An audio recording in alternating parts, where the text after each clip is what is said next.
నారాయణ అన్న శబ్దాన్ని ఉపాసన పరంగా ఆలోచన చేసినప్పుడు ఎక్కువ అభ్యున్నతి ఉంటుంది. సరే, ఏదో జీవులకు ఆధారమైన వాడు, సమస్తము దేని నుండి ఉత్పత్తి అయిందో అటువంటి స్వరూపమున్నవాడు, అవి ఈశ్వరుని యొక్క గుణములుగా గౌణమైనటువంటి స్థితిని ఆవిష్కరించి గుణముగా చూసి నామముగా కీర్తించడానికి పనికొస్తాయి. కానీ ఉపాసన అని శాస్త్రంలో ఒక మాట ఉంటుంది. ఉపాసన యందు భక్తి ప్రధానముగా ఉంటుంది. ఆ భక్తి చేత ఈశ్వరుణ్ణి చేరుకుంటారు. అసలు భక్తి అన్న మాట గురించి ఒక స్థిరమైన నిశ్చితమైనటువంటి స్పష్టమైన అభిప్రాయమును కలిగి ఉంటే మాత్రమే ఈశ్వరుడికి మనకి ఒక అనుబంధం ఏర్పడేటటువంటి అవకాశం ఉంటుంది. లేకపోతే ఏమవుతుందంటే భక్తి నానా విధములుగా ఉంటుంది. ఏదో ఒక్క రకంగా ఉండే అవకాశమే ఉండదు. అది అందులో భయానకంగా ఉండేటటువంటి స్థితి కూడా ఉంటుంది. ఎందుకంటే భాగవతంలో నారదుడు ధర్మరాజు గారితో మాట్లాడుతూ ఒక మాట అంటాడు. కామోత్కంఠత గోపికల్ భయమునన్ కంసుండు వైరక్రియా సామాగ్రిన్ శిశుపాల ముఖ్య నృపతుల్ సంబంధులై వృష్ణులున్ ప్రేమన్ మీరలు భక్తి మేము ఇది చక్రం గంటి మిట్లైన నుద్ధామధ్యాన గరిష్ఠులైన హరిచందన్ వచ్చు ధాత్రీశ్వర అంటాడు. ఓ ధర్మరాజా, ఈశ్వరుణ్ణి పొందాలి అనుకునేటటువంటి వాళ్ళు లోకంలో అనేక మార్గములలో పొందుతూ ఉంటారు. కామోత్కంఠత గోపికల్, గోపికలు కామము చేత కృష్ణ పరమాత్మని చేరుకున్నారు. భయమునన్ కంసుండు, భయపడిపోతూ ఎప్పుడు కృష్ణుడు వచ్చేస్తాడో ఎప్పుడు కృష్ణుడు వచ్చేస్తాడో ఎప్పుడు నన్ను చంపేస్తాడో అని భయపడిపోతూ 12 సంవత్సరముల పైచిలుకు జీవించాడు కంసుడు. ఎందుకని అంటే అష్టమ గర్భానికి పుట్టినటువంటి సంతానం తనని చంపుతుంది అని చెప్పింది అశరీరవాణి.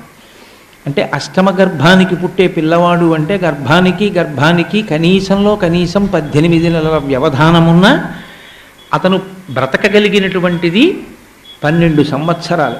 12 సంవత్సరాలు భయపడుతూ బతికి చచ్చిపోయి బతికేశాడు కంసుడు.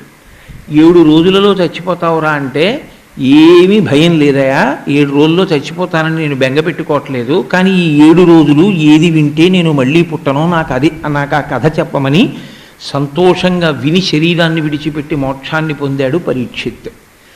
కాబట్టి భయముతో కూడినటువంటి ఉపాసన మంచి పద్ధతి కాదు. భయమునన్ కంసుండు, కానీ ఆ భయంతో కృష్ణుడు వచ్చేస్తాడేమో అనుకున్నటువంటి కంసుడు నిజానికి మీరు భాగవతాన్ని పరిశీలిస్తే చాలా తేలిగ్గా చచ్చిపోయాడు.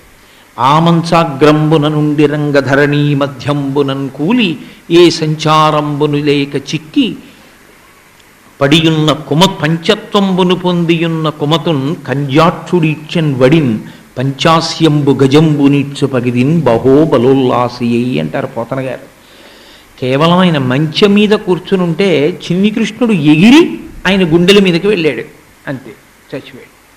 అంటే ఆ భయంతోనే చచ్చిపోయాడు. అసలు సగం కృష్ణుడు వచ్చేస్తాడు అనుకున్నాడు.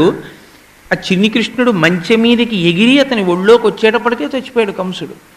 మిగిలిన కార్యమా పంచాస్యంబు గజంబు నిట్సు పగిదిన్ బహోబలోల్లాసి. ఒక సింహం ఏనుగుని ఎలా ఈడ్చుకెళ్ళిపోతుందో అలా ఈడ్చి తీసుకొచ్చాడు కృష్ణ పరమాత్మ. కాబట్టి భయంతో చచ్చిపోయినవాడు కంసుడు. భయమునన్ కంసుండు వైరక్రియా సామాగ్రిన్ శిశుపాల ముఖ్య నృపతుల్.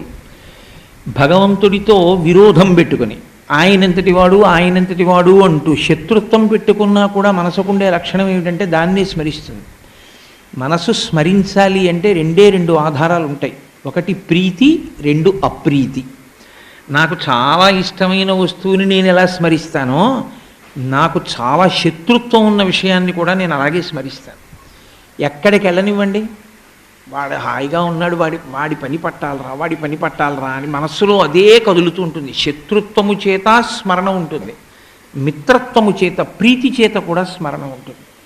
ప్రేమ ఉందనుకోండి, ఎక్కడికి వెళ్ళినా జ్ఞాపకం వస్తుంది. నా కొడుకు నాకు జ్ఞాపకం రావడం పెద్ద విషయమే ఉంది కనుక నాకు ప్రీతి ఉంది కాబట్టి జ్ఞాపకం వస్తూ ఉంటాడు. కాబట్టి వైరక్రియా సామాగ్రిన్ శిశుపాల ముఖ్య నృపతులు. వైరము చేత శత్రుత్వంతో శిశుపాలాదులు ఈశ్వరుణ్ణే చేరుకున్నారు, ఆయన్నే స్మరించారు కాబట్టి ఆయన్నే పొందించారు. ప్రేమన్ మీరలు అంటే పాండవులు ప్రేమతో సంబంధులై వృష్ణులు మా వంశంలో పుట్టాడు, మాకు బంధుత్వం ఉంది, మాకు బావ అవుతాడు, అన్నయ్య అవుతాడు, పెదనాన్న అవుతాడు, బాబాయ్ అవుతాడు, ఇలా ఏదో బంధుత్వం పెట్టుకుని ఆ వృష్ణి వంశంలో ఉన్న వాళ్ళందరూ కృష్ణుణ్ణి చేరుకున్నారు. భక్తి మేము, నారదుడు అంటున్నాడు, భక్తితో మేము చేరుకున్నాం పరమేశ్వరుడు. భక్తితో చేరుకోవడం అన్న మాటకు అర్థం ఏమిటి అసలు? నారాయణుణ్ణి భక్తితో చేరడం ఎలా సంభవం అవుతుంది? చేత అంటే నేను మేడపాడు చేరుకోవాలి అనుకున్నాను అనుకోండి, ఏదో నేను ఒక కారికి కూర్చుంటే మేడపాడుకి తీసుకెళ్ళగలిగినటువంటి ప్రజ్ఞ కలిగిన వాళ్ళు నేను కూర్చున్నటువంటి వాహనాన్ని నడిపి తీసుకొస్తే నేను వచ్చేస్తాను మేడపాడు. మరి పరమేశ్వరుణ్ణి చేరుకోవడానికి పరమేశ్వరుడు ఇక్కడ ఉన్నాడని తెలియాలి కదా, తెలిస్తే కదా చేరడం. ఇక్కడ మేడపాడు ఉందని నాకు తెలియకపోయినా మేడపాడు ఇక్కడ ఉందని తెలుసున్నవాడు నడిపినటువంటి వాహనంలో కూర్చున్న నేను ఇక్కడికి రాగలను. కానీ పరమేశ్వరుడు ఎక్కడున్నాడో తెలియందే నువ్వు పరమేశ్వరుణ్ణి ఎలా చేరుతావు? నారాయణుని చేరు దారిను ఊహింపక దారుణాఘంబుల తగులువారు అంటారు. వరాహపురాణాన్ని అనువదిస్తూ ఒక మహాకవి చేసినటువంటి మాట, నారాయణుని చేరు దారి తెలియదు. ఎందుకు తెలియదు అంటే అసలు ఆయన ఎక్కడున్నాడని నీకు తెలుస్తుంది. నారాయణ అంటే ఎవరు?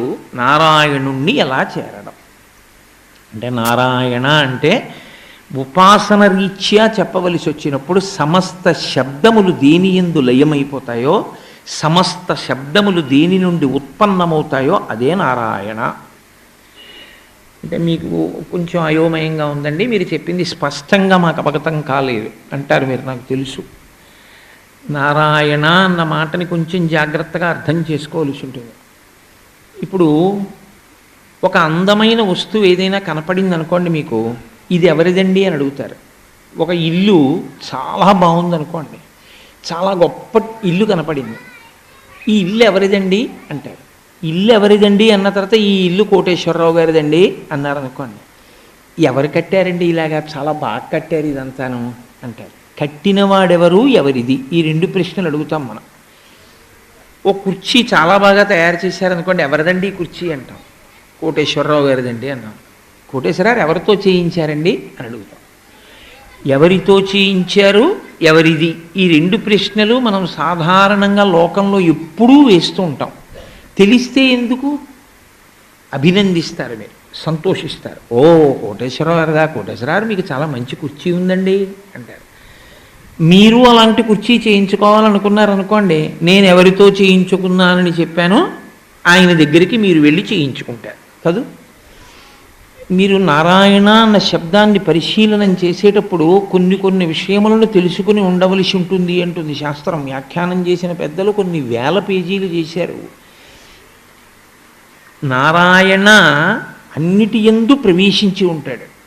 ఇప్పుడు నేను ఈ ఉత్తరీయం కొనుక్కున్నాను అనుకోండి, ఈ ఉత్తరీయాన్ని వేసుకున్నాను, కానీ ఉత్తరీయంలో నేను ఉండను. ఈ ఉత్తరీయం కింద పడిపోయినా ఈ ఉత్తరీయం తీసి నేను రేపు ఇంట్లో వదిలేసి ఇంకో ఉత్తరీయం వేసుకొచ్చిన కోటేశ్వరరావు గారు ఆ ఉత్తరీయంతో రాలేదు కాబట్టి, ఉత్తరీయమునందు కోటేశ్వరరావు గారు ఉన్నారు కాబట్టి ఆయన ఇక్కడికి రాలేదని మీరు అనలేరు. ఉత్తరీయము నాదైనా ఉత్తరీయములో నేను ఉండను, పెన్ను నాదైనా పెన్నులో నేనుండను, పుస్తకాలు నావైనా పుస్తకంలో నేనుండను, ఇల్లు నాదైనా ఇంట్లో నేనుండను. ఇంట్లో అంటే గోడలలో పరివ్యాప్తమై నేనుండను. ఒక కుర్చీ నాదైనా, కుర్చీని చేయించుకున్నదైనా కుర్చీలో నేను ప్రవేశించి ఉండను, కుర్చీగా నేను ఉండను. కానీ నారాయణ విశ్వముగా ఉంటాడు. అందుకే అంతర్బహిశ్చ తత్సర్వం వ్యాప్య నారాయణ స్థిత అంది వేదం. ఆయన దృశ్యతే శ్రూయతేపివా, నీ కంటికి ఏది కనపడుతోందో అందులో, శ్రూయతే నీకు ఏది వినపడుతోందో దాంట్లో, అంతః బహిః లోపల బయట ఆయనే ఉన్నాడు.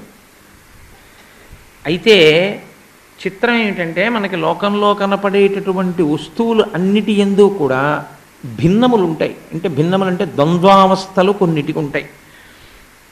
పగలు సూర్యుడు ఉంటాడు, రాత్రి చంద్రుడు ఉంటాడు. నీరు చల్లగా ఉంటుంది, అగ్ని వేడిగా ఉంటుంది, ఆకలి బాధగా ఉంటుంది, కడుపు నిండింది తృప్తిగా ఉంటుంది. ఈశ్వరుడికి కూడా అలా ఉంటాయా ఏమైనా అంటే, ఆయన నిత్యపూర్ణుడు. నారాయణ శబ్దము ఆయనకి మళ్ళీ ఇటువంటి ద్వంద్వములకు ఆయన వశుడు కాడు. ఆయనకి ఒకప్పుడు ఎత్తుగా ఉండడం, పల్లంగా ఉండడం, కష్టంగా ఉండడం, సుఖంగా ఉండడం, కోపంగా ఉండడం, శాంతంగా ఉండడం, చీకటిగా ఉండడం, వెలుతురుగా ఉండడం, ఇవన్నీ ఆయనకు ఉండవు. ఆయన పరిపూర్ణుడు. ఆయన అన్నీ ఆయనగా ఉంటాడు. అన్నీ ఆయనగా ఉంటాడు కాబట్టి యథార్థమునకు ఇప్పుడు ఇదంతా కలిపి ఏమనవలసి ఉంటుంది? నారాయణ ఒక్కటే ఉంది. పెద్ద సమస్య అంతా ఎక్కడొస్తుందంటే ఆ నారాయణ ఒకటే కనపడదు. ఈయన కోటేశ్వరరావు గారండి కనపడుతుంది, ఆయన గోపాలాచార్యులు గారండి కనపడుతుంది, ఆయన గోపాలకృష్ణ గారండి కనపడుతుంది. తప్పించి అంతా నారాయణ అండి అని అనలేడు. అలా అనగలిగితే వాడు అదృష్టవంతుడు, చేరిపోయాడు నారాయణుణ్ణి. అయిపోయింది వాడి ప్రయాణం, జీవయాత్ర పూర్తయిపోయింది అని గుర్తు. నారాయణుణ్ణి తెలుసుకుంటే నారాయణుణ్ణి చేరిపోవడం అయిపోతుంది. మీకు లోకంలో మిగిలిన వాటిని తెలుసుకుంటే వాటిని చేరిపోవడం ఉండదు. అన్నం తింటే ఆకలి తీరుతుంది అని తెలుసుకుంటే మీకు ఆకలి తీరిపోదు, మీరు అన్నం తింటేనే తీరుతుంది. నారాయణ మీకు తెలిసిపోయింది అనుకోండి, మీరు నారాయణుణ్ణి చేరిపోవడం అయిపోతుంది అంతే. నారాయణ తెలిసిపోవడం అంటే గ్రాంధికంగా పుస్తకంగా తెలియడం కాదు, అనుభవంగా తెలియాలి, అనుభవంలోకి రావాలి. అంతర్బహిష్యత సర్వం వ్యాప్య నారాయణ స్థిత అంటే అంతటా ఆయనే ఉన్నాడు. అసలు ఆయన లేనిది, ఆయన కానిది వేరొకటి లేదు లోకంలో, అన్నీ ఆయనే. అప్పుడు నా కంటికి కనపడేటటువంటి ఈ మొక్కలలో ఆయనే ఉన్నాడు, ఆ గడ్డి పరకలలో ఆయనే ఉన్నాడు. గడ్డి పరక నిన్నటి కన్నా ఇవాళ పెరిగినటువంటి ఒక అంగుళంలో ఆయనే ఉన్నాడు. ఎండిపోయిన గడ్డి పరకలో ఆయనే ఉన్నాడు. గడ్డి పరక భూమిలో కలిసిపోవడంలో ఆయనే ఉన్నాడు. భూమిగా ఆయనే ఉన్నాడు, నీటిగా ఆయనే ఉన్నాడు. ఇదే ప్రహ్లాదుడు అంటాడు, కలడంబోధి కలండు గాలి కలడు ఆకాశంబులన్ దిక్కులన్ అగ్నియందు రేలన్, తర్వాత పగళ్ళ నిశలన్ ఖజ్యోత చంద్రాత్మలన్ కలడు ఓంకారమునందు. ఆయన లేనిదేది? ఇది అనుభవం. అనుభవము అంటే దర్శించినటువంటి మహాపురుషుల నోటి వెంట వచ్చినటువంటి మాట. మనకి ఇది విన్నంతసేపు బాగుంటుంది.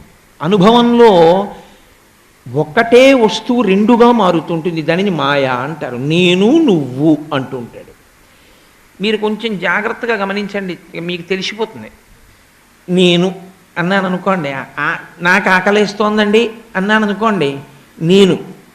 మీకు ఆకలేస్తే మీరేమంటారు? నాకు ఆకలేస్తోందని మీరు ఇలా చూపిస్తారు. యథార్థమునకు ఆకలి వేస్తున్నటువంటిది ఏది ఉందో ఈ నేను, మీరు చూపిస్తున్న నేను ఒకటే.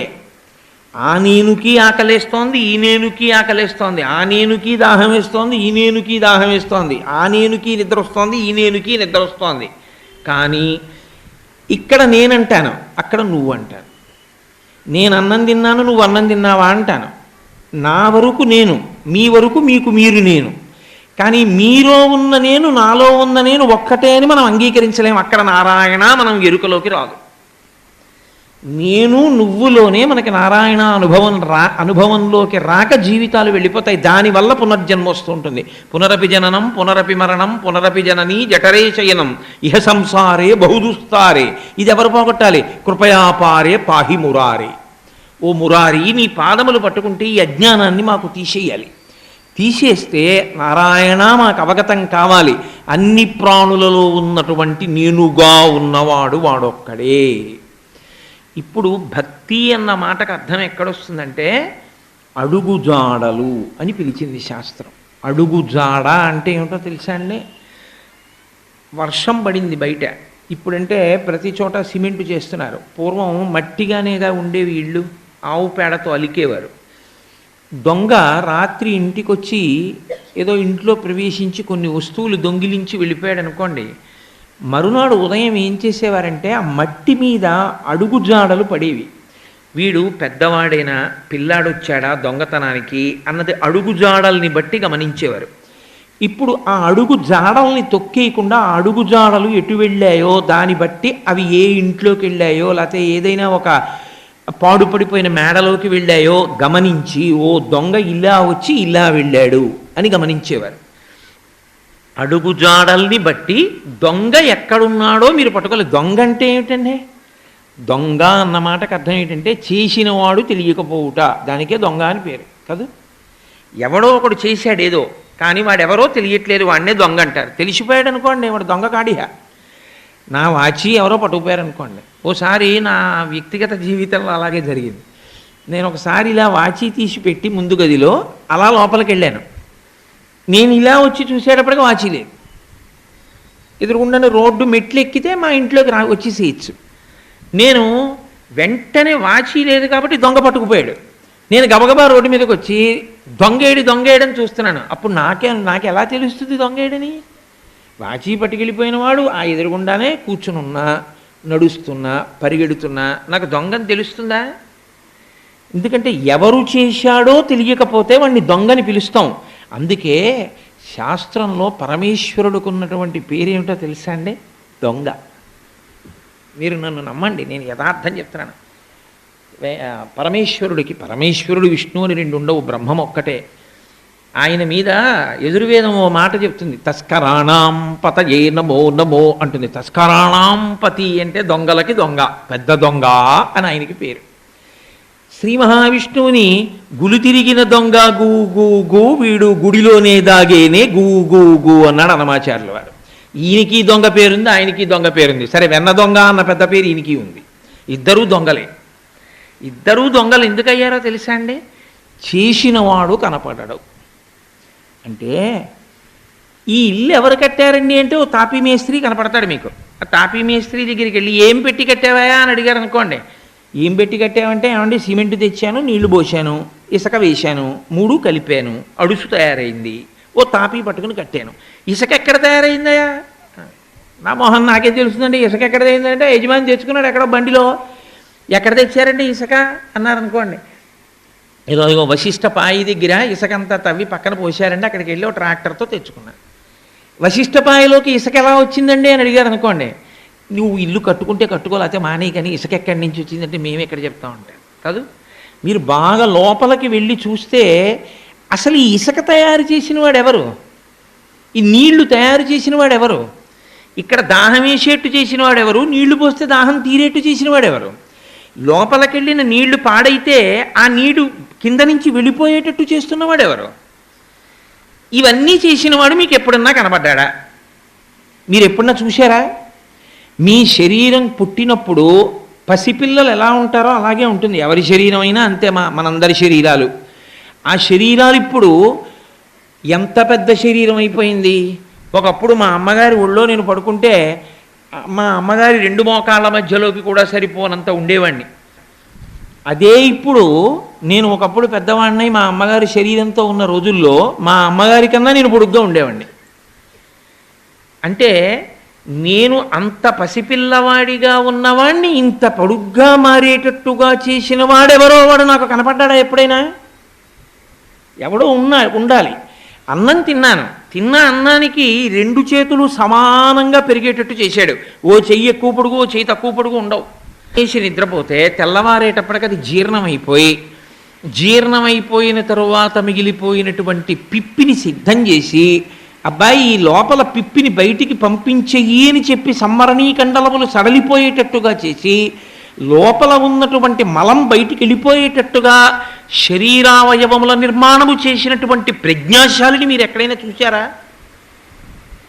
మీ ఇంట్లో మీరు విత్తనం పెడితే పాకినటువంటి పొట్లపాదు మీరు కట్టిన తాళ్ళన్నీ అల్లుకుపోయి ఆ పొట్లపాదుకి ఇంతంత పొడుగ్గా పొట్లకాయలు వచ్చేటట్టు, ఆ పక్కనే పెట్టినటువంటి గుమ్మడి గింజ ఈ పొట్లపాదు కలిసిపోయిన ఈ ఏ తీగ ఏదో మీకు అర్థం కాకపోయినా పొట్ల తీగ పొట్లకాయి, గుమ్మడి తీగ గుమ్మడికాయే కాసేటట్టు చేసిన వాడు ఎవరో మీరు చూశారా ఎప్పుడైనా? వసంతకాలం వస్తే కోయిల వచ్చి కూత కుయ్యాలి అని ఆజ్ఞాపించిన వాడు ఎవరో, దానికి తెలిసేట్టు చేసిన వాడు ఎవరో మీకు కనపడ్డా? మామిడి చెట్లు ప్రతి సంవత్సరం వసంతకాలం వచ్చేటప్పటికే పూత పూసేటట్టుగా చేస్తున్నవాడు ఎవరో మీరు చూశారా? వాడు చేసేసాడు ఇవన్నీ, కానీ దొరకడు, వాడే నారాయణ. ఇది పట్టుకోవడానికి ఆధారము అంటుంది శాస్త్రం. అడుగులు పట్టుకో అంది, అందుకని జాడలు పట్టుకోవడమే భక్తి. దొంగని పట్టుకోవడానికి అడుగులు పట్టుకుంటే దొంగ దొరికినట్టు, పరమేశ్వరుని చేత సృష్టింపబడినటువంటి సృష్టిని పవిత్ర కోణంలో చూడడమే ఆ చేసిన శిల్పిని చేరుకోవడానికి మార్గం. అసలు నిజానికి నారాయణోపాసనము అన్న మాటకు అర్థం కేవలంగా పరమేశ్వరుడి దగ్గర కూర్చుని ఏదో తులసితో అర్చన చేయడమో అభిషేకం చేయడమో అక్కడికి మాత్రమే పరిమితమైపోమ్మని కాదు. అంటే నేను అది చేయడం తప్పు అని నేను ప్రతిపాదిస్తున్నానని మీరు అనుకోకండి. నేను అలా చేయడం తప్పని నేను అంటలేదు. ఆ చేసి వేదం చెప్పినటువంటి కర్మ కాదు, దాన్ని దాటమని చెప్పింది. దాటి ఎక్కడో అక్కడ నిలబడిపోతుంది. అరే, ఈ తులసి దళాన్ని చేసిన వాడెవరు, దీంట్లో ఇంత గొప్ప సువాసన పెట్టిన వాడెవరు, ప్రతి ఆకుని పురుగు పట్టుకుంటుంది కదా, తులసి ఆకుని పురుగు పట్టుకోకుండా చేసిన వాడెవరు. మీరు లిల్లీ పూలు చూడండి, దానిలో ఉంటాయి తేనెటీగలు ఉండి ఆ పూలదండ వేసినప్పుడు ప్రత్యేకించి ఇటువంటి ఋతువులో వెంటనే తీయకపోతే ఏమవుతుందంటే అందులో ఉన్న పురుగు లాల్చీలో దూరుకుట్టేస్తుంది. స్వానుభవమున చెప్పు చవటలారా అని నేను అనేక పర్యాలు అనుభవించి అప్పటి నుంచి వాసన చూసి పక్కన ఎడుతుంటాను. కాబట్టి పురుగులో ఉంటుంది తేనెటీగ, పురుగులో ఉంటుంది చీమ, పట్టుకుని ఉంటాయి ఆకుపచ్చటి పాకేటటువంటి చిన్న చిన్న గొంగళి పురుగులు. తులసి దళానికి పట్టుకున్నవి నాకు చూపించండి.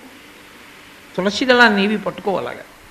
కారణం ఏంటంటే దాని యందు అంతటి ఓషధీ గుణము, అంతటి సువాసన, మంగళభరితమైన సువాసన నిక్షిప్తమై ఉంటాయి.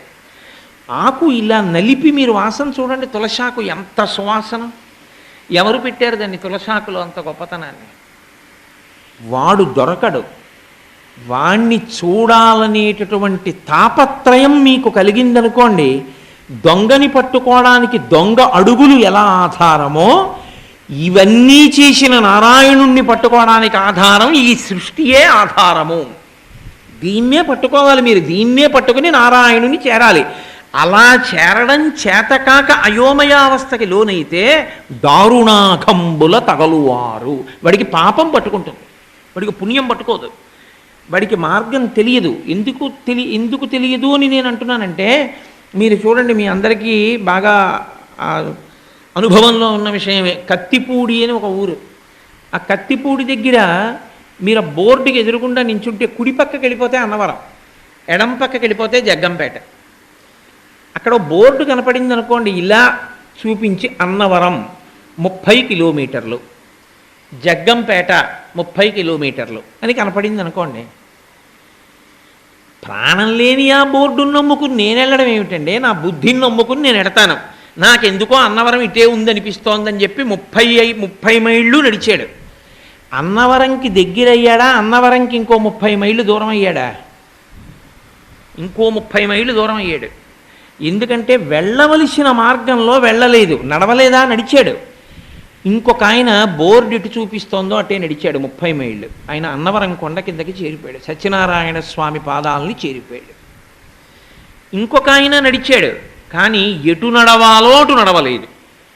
కాబట్టి ఇప్పుడు అన్నవరంకి 30 కిలోమీటర్ల దగ్గరలో ఉన్నవాడు 30 కిలోమీటర్లు నడిచి ఇప్పుడు అన్నవరంకి ఎక్కడి నించున్నాడు అంటే అన్నవరంకి 60 కిలోమీటర్ల దూరంలో నించున్నాడు. ఎందుకు వచ్చింది ఈ తేడా? అంటే ఎటు నడవాలో తెలియకపోవడం. ఎటు నడవాలో తెలియకుండా నడిచినటువంటి నడక మిమ్మల్ని అన్నవరానికి దూరం చేసినట్టే, భగవంతుణ్ణి చేరుకునేటటువంటి మార్గాన్ని సశాస్త్రీయంగా తెలుసుకోకుండా నడిచేటటువంటి నడక పరమేశ్వరుడికి దూరం చేస్తుంది. దారుణాఘంబుల తగలువారు అన్న మాటకు అర్థం అదే. అందుకే సనాతన ధర్మము, వేదము, ఈ రెండే మనకి ప్రమాణములు. వేదమే ప్రమాణం, వేదమే ఆ మార్గాన్ని చెప్తుంది. ఎందుకంటే వేదము ఈశ్వర ప్రోక్తము, అదే నారాయణ. శబ్దములు ఎక్కడ ఉత్పన్నమయ్యాయో అది నారాయణ. వేదము ఎక్కడి నుంచి వచ్చింది? అపౌరుషేయము, ఎవరూ చెప్పలేదు. మహానుభావులైనటువంటి ఋషులు సమాధి ఎందుండగా వాళ్ళకి ఈశ్వరుని యొక్క వాక్కు వినపడింది వాళ్ళ చెవిలో. వాళ్ళకి వినపడితే వాళ్ళు తెలుసుకున్నారు, ఓ ఈ మంత్రం వాళ్ళకి వినపడితే నాకు ఈ మంత్రం వినపడింది అని వాళ్ళు లోకానికి చెప్పారు. అందుకే మంత్రం ఇప్పుడు చెప్పినా కూడా ఒక మంత్రం దానికి ఒక ఋషి ఉంటాడు. ఆ ఋషికి వినపడింది, వేదాహమేతం పురుషం మహాంతం ఆదిత్యవర్ణం తమసస్తుపారే సర్వాణి రూపాణి విచిత్య ధీర నామాని కృత్వాభివదన్యదాస్తే అంది వేదం. వాళ్ళకి సమాధిలో వినపడ్డాయి. అంతటా కనపడని పరమాత్మ యొక్క రూపం వాళ్ళకి గోచరమైంది. వాళ్ళు చెప్పారు, ఆ వేదం చెప్పింది. ఇప్పుడు ఆ వేదము రూపంలో మొట్టమొదట బయటికి వచ్చినటువంటి శబ్దస్వరూపము ఏది ఉన్నదో ఆ శబ్దస్వరూపము నారాయణుడే. అంటే వేదము చెప్తోంది మార్గాన్ని. ఏం చెప్తోంది వేదం మార్గాన్ని? ఎక్కడున్నాడని చెప్తోంది ఇవన్నీ తయారు చేసిన వాడు. ఈ గడ్డి పరకలు, ఈ మొక్కలు పెంచినవాడు, ఈ ఇసక, ఈ తివాచి, నేను, నాలో ఉన్నటువంటి సప్తధాతువులు, ఈ శరీరంలో చర్మము, రక్తము, మాంసము, కొవ్వు, అస్థి, శుక్ల, మేధ అనబడేటటువంటి 7 పదార్థముల చేత నిర్మాణమై ఉన్నది ఇది. దీన్ని ఒకలా చూస్తే ముట్టి ఎముకలు ఉంటాయి. ఈ ఎముకల మీద మాంసం ముద్దల ముద్దల ముద్దల ముద్దల కింద, దీని మీద రక్తనాళములు, ధమనులు, శిరలు అన్నీ ఉంటాయి. వాటి నిండా నెత్తురు ప్రవహిస్తూ ఉంటుంది. నెత్తురు ప్రవహిస్తూ మాంసపు ముద్దలతో ఎముకలకు అంటుకుని ఉన్నటువంటి ఆ శరీరం పరమభయంకరంగా ఉంటుంది.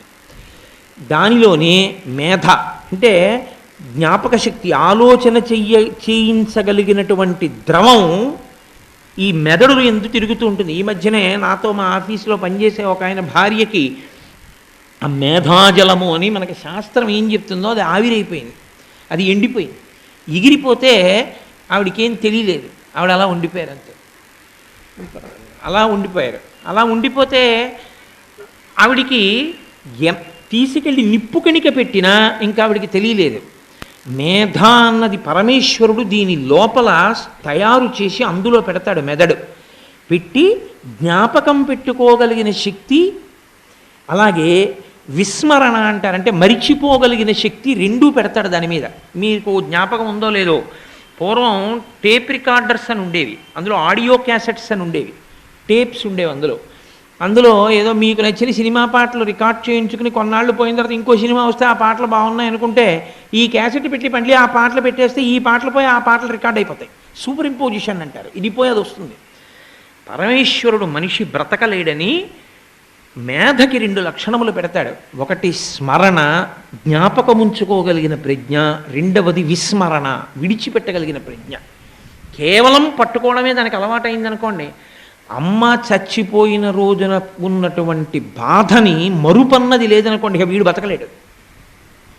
అంటే అమ్మ చనిపోయినప్పుడు ఉన్న బాధ మరిచిపోతాడు కొన్నాళ్ళకి, తండ్రి చనిపోయినప్పటి బాధ మరిచిపోతాడు కొన్నాళ్ళకి. ఏది మరిచిపోకూడదో అది ఉంచుకోవచ్చు, బాగా జ్ఞాపకం చేసుకుంటూ. ఏది మరిచిపోతే తప్ప తాను బతకలేడో అది మరిచిపోయేటట్టు ప్రజ్ఞగా ఈ లోపల పెట్టాడు. కొన్ని కనపడకుండా పెట్టాడు, కొన్ని కనపడేటట్టు పెట్టాడు. చర్మము, రక్తము, మాంసము ఇవి కనపడతాయి. అంతవరకు ఎందుకండి, ఈ చర్మం కొంచెం బ్లేడుతో ఇలా ఉత్తరింపబడింది అనుకోండి, ఈగలన్నీ వచ్చి వాలి లోపల ఉన్న మాంసాన్ని పొడుచుకు తింటాయి. కానీ అలా ఏ ప్రాణికి దొరకడానికి వీలు లేకుండా ఆయన చర్మంతో కప్పాడు. ఎంత అందంగా కప్పాడంటే దీన్ని ఏ శిల్పి తయారు చేయగలడు.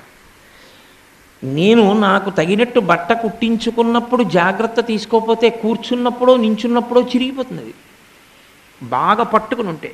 ఆయన చూడండి, నేను పసిపిల్లవాడిగా ఉన్నప్పుడు నా మీద ఒంటి మీద ఉన్న చర్మం ఓ 4 గజాలు పొడుగు, ఓ 2 గజాలు వెడల్పు ఉన్న చర్మం ఉండేదేమో. మరి నేను ఇప్పుడు 6 అడుగుల పైచిలుకు పొడుగైపోయినప్పుడు ఎంత చర్మం నా ఒంటి మీదకి రావాలి? కొత్త చర్మాన్ని తీసుకొచ్చి ముక్క ముక్కల కింద అంటిస్తూ కాదు, ఆ చర్మమే అలా సాగుతుంది. ఈ చెయ్యి ఇలా ఉంచితే ఓలా ఉంటుంది, ఇలా ముడిస్తే చర్మం సాగుతుంది. ఈ చర్మం అక్కర్లేకపోతే ముడతలు పడిపోతుంది వృద్ధాప్యంలో. ఈశ్వర ప్రజ్ఞ నిజంగా ఎక్కడికో ఎందుకండి. అందుకే శాస్త్రంలో బహుచమత్కారమైన మాట ఒకటి చెప్పారు. నారాయణాన్ని చూడాలి అనుకుంటే నీ చేతి వంక చూసుకో, నీకు నారాయణ దర్శనం అయిపోయింది అన్నారు. ఎందుకో తెలుసా అండి, నేను ఒక శుద్ధ ముక్క పట్టుకుని ఇక్కడ 4 గీతలు గీశాను అనుకోండి, గీతలు గీసి గీతలు జాగ్రత్తగా చూసుకోండి మీరు అని చెప్పి నేను వెళ్ళిపోయాను అనుకోండి, మీరు ఎంత జాగ్రత్తగా చూసినా మహా అయితే 6 నెలలు ఉంటాయి, తర్వాత పోతాయి. నేను పుట్టినప్పుడు నా చేతిలో ఉన్న ఈ గీతలు, సాధారణంగా ఏ గీత అయినా తడి తగిలితే పోతుంది. ఎంత ఇంకుతో మీరు చెయ్యండి, తడి తగిలితే అది భ్రంశమైపోతుంది. ఇన్ని మాటలు కడుక్కుని ఉంటాను ఈ చేతిని, ఏది ఈ గీతలు చెరిగాయా? ఏం పెట్టి గీశాడంటారు ఆయన? అసలు ఏ పెన్నుతో గీశాడంటారు ఈ గీతలు? వాణ్ణి చూడాలని మీకు అనిపించట్లా? ఎవడరా ఈ గీతలు గీసినవాడు ఇంత అందంగా గీశాడు, ఇన్ని గీతలా, ఈ గీసినవాడు ఎవర్రా ఇంత అందంగా ఈ వేళ్ళు ఇలా కలియకుండా ఇలా అంటుకుని ఉండుంటే చర్మంతో ఏమి కలుపుకుంటాం అన్నాం, అది వీటిని విడదీసి ఉంచాడా?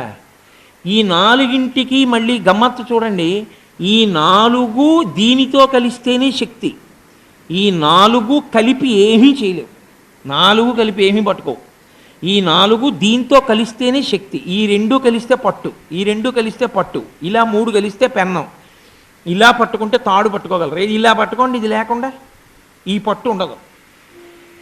నాలుగింటికి శక్తినిచ్చి ఐదో దాన్ని దూరంగా ఉంచాడు. అసలు ఆయన ఎలా ఏర్పాటు చేశాడు ఇవన్నీ? వాడు నారాయణ, వాడు నారాయణుడంటే వాడు ఇవన్నీ సృష్టించాడు. ఇప్పుడు మీకు ఈ గీతలు గీసిన వాడిని చూడాలి అని అనిపించింది అనుకోండి, మీకు ఖచ్చితంగా వాడు ఎక్కడున్నాడో చెప్పేవాడు ఉండాలి. 1000 మంది బురదలో నడిచారనుకోండి, దొంగడు అడుగులేవో మీకు ఎలా తెలుస్తాయి? ఒక్కడి పాదాలే ఉన్నాయనుకోండి, రాత్రి కిటికీ దగ్గర నుంచి ఎటో వెడుతూ ఓ దొంగడు ఇటు వెళ్ళాడని తెలుస్తుంది. ఇవన్నీ చేసిన వాడు దొంగ.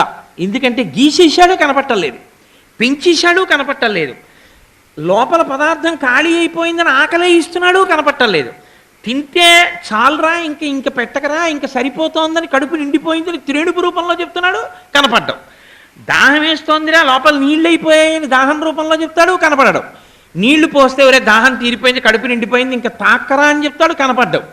రాత్రి నేను నిద్రపోతున్నప్పుడు నేను ఏ పని చేయలేకపోయినా నా ఊపిరి తీయిస్తూ ఉంటాడు కనపడడం, నా ఊపిరి ఆపేయాలనుకున్నప్పుడు కనపడకుండానే ఆపేస్తాడు. వాడిని ఒక్కసారి చూడాలనుందండి, ఇంతమందిని చూశాను కానీ వాడే నాకు కనపట్టలేదండి, నాకు కనపడాలని తాపత్రయంగా ఉందండి అని మీకు ఆర్తి పుడితే అది భక్తి, మీకు తాపత్రయం కలిగితే అది భక్తి. చూద్దామని వెంపర్లాట పుడితే వాడు భక్తుడు. తప్ప భక్తి అంటే ఏదో 2 పువ్వులు 2 టెంకాయలు పట్టుకుని గుళ్ళోకి వెళ్ళిన వాళ్ళందరూ భక్తులని మీరు అనుకోకండి. ఎందుకంటే నేను కొన్ని గుళ్ళల్లో చూశాను, నేను పెద్దకాయ ఇచ్చానంటే నాకు చిన్న చెక్క ఇచ్చారని అర్చకులతో దెబ్బలాడిన వాళ్ళు ఉన్నారు. నేను 6 రూపాయలు కొబ్బరికాయ ఇచ్చానంటే నాకు 3 రూపాయలు చెక్క ఇచ్చారంటే నాది కాదా? ఆయన కర్మ ఆయనకి ఎన్ని గుర్తెట్టుకుంటాడంటే, ఎన్ని కొబ్బరికాయలు అంటే ఏదో కలిపి కొడతాడు, తీసుకెళ్తాడు, చెక్కల నైవేద్యం పెట్టుకుంటారు, ఆ మిగిలిన చెక్కలేవో ఒక్కొక్కళ్ళకి ప్రసాదం. నువ్వు కావలసింది ప్రసాదమా?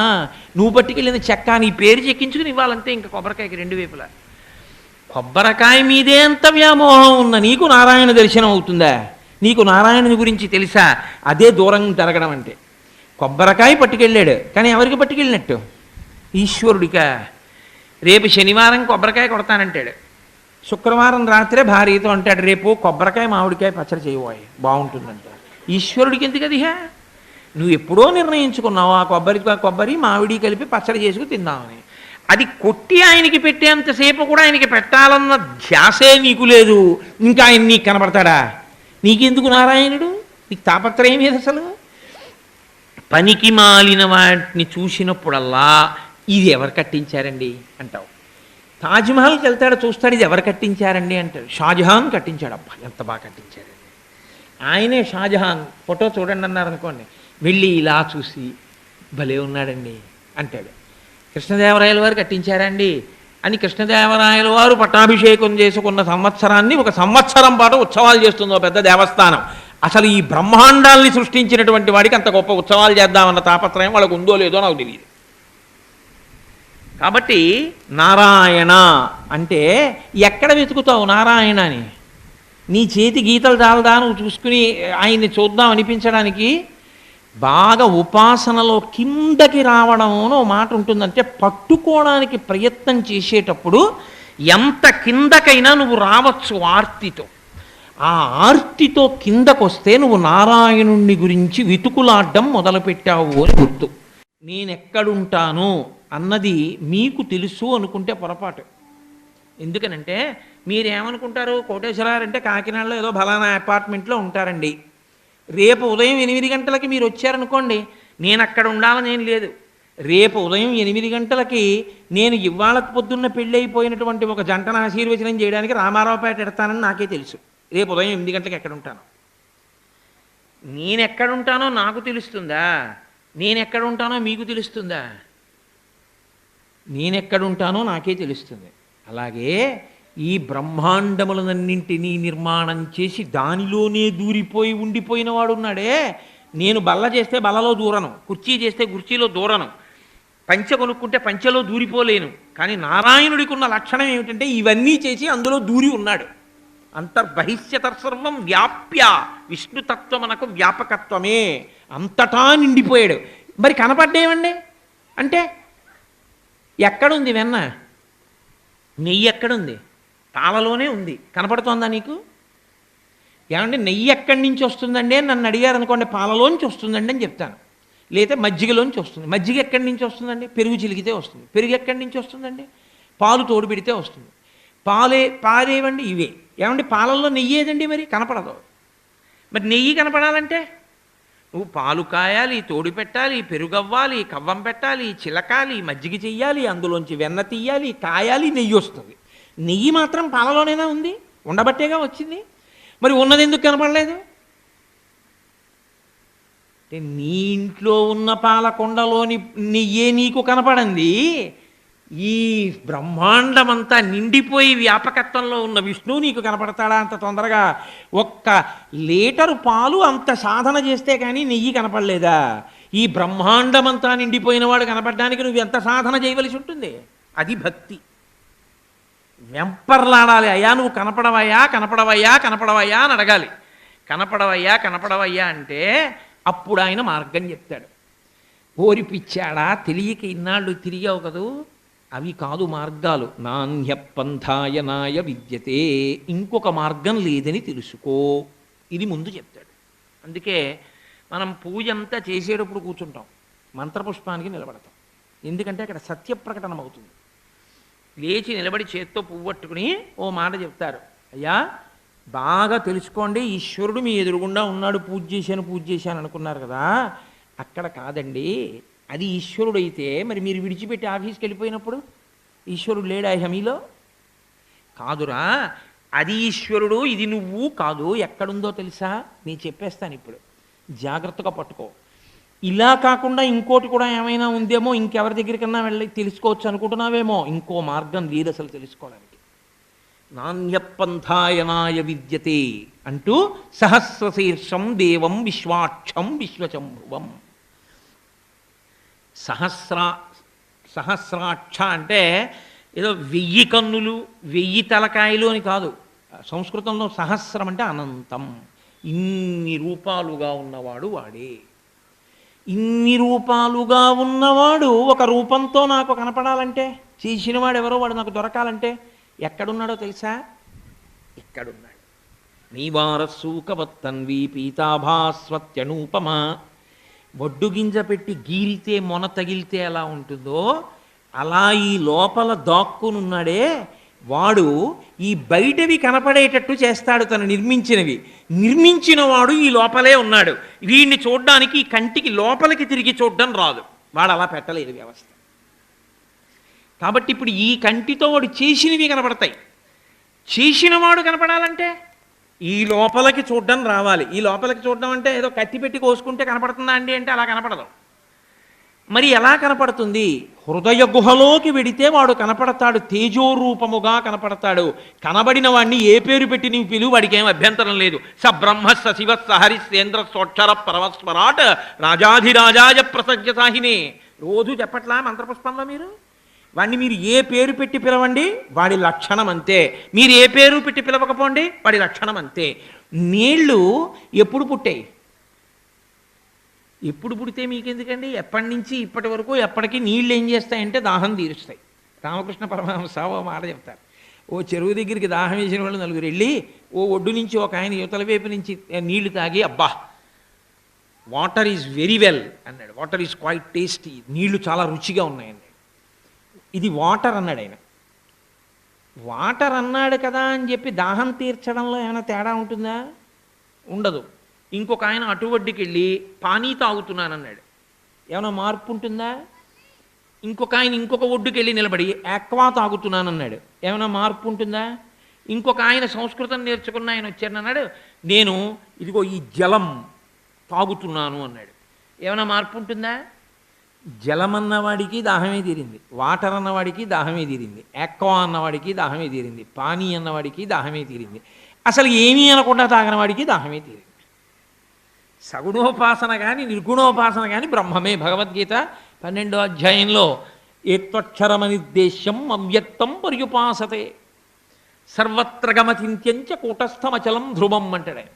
అంతటా నేనే అవ్యక్తముగా అక్షరపర బ్రహ్మముగా ఉపాసన చేసిన వారు కొందరైతే, సగుణోపాసన చేసిన వారు కొందరు, ఓ రూపంగా చూసిన వాళ్ళు కొందరు. కాబట్టి వాడు ఇక్కడ ఉన్నాడు.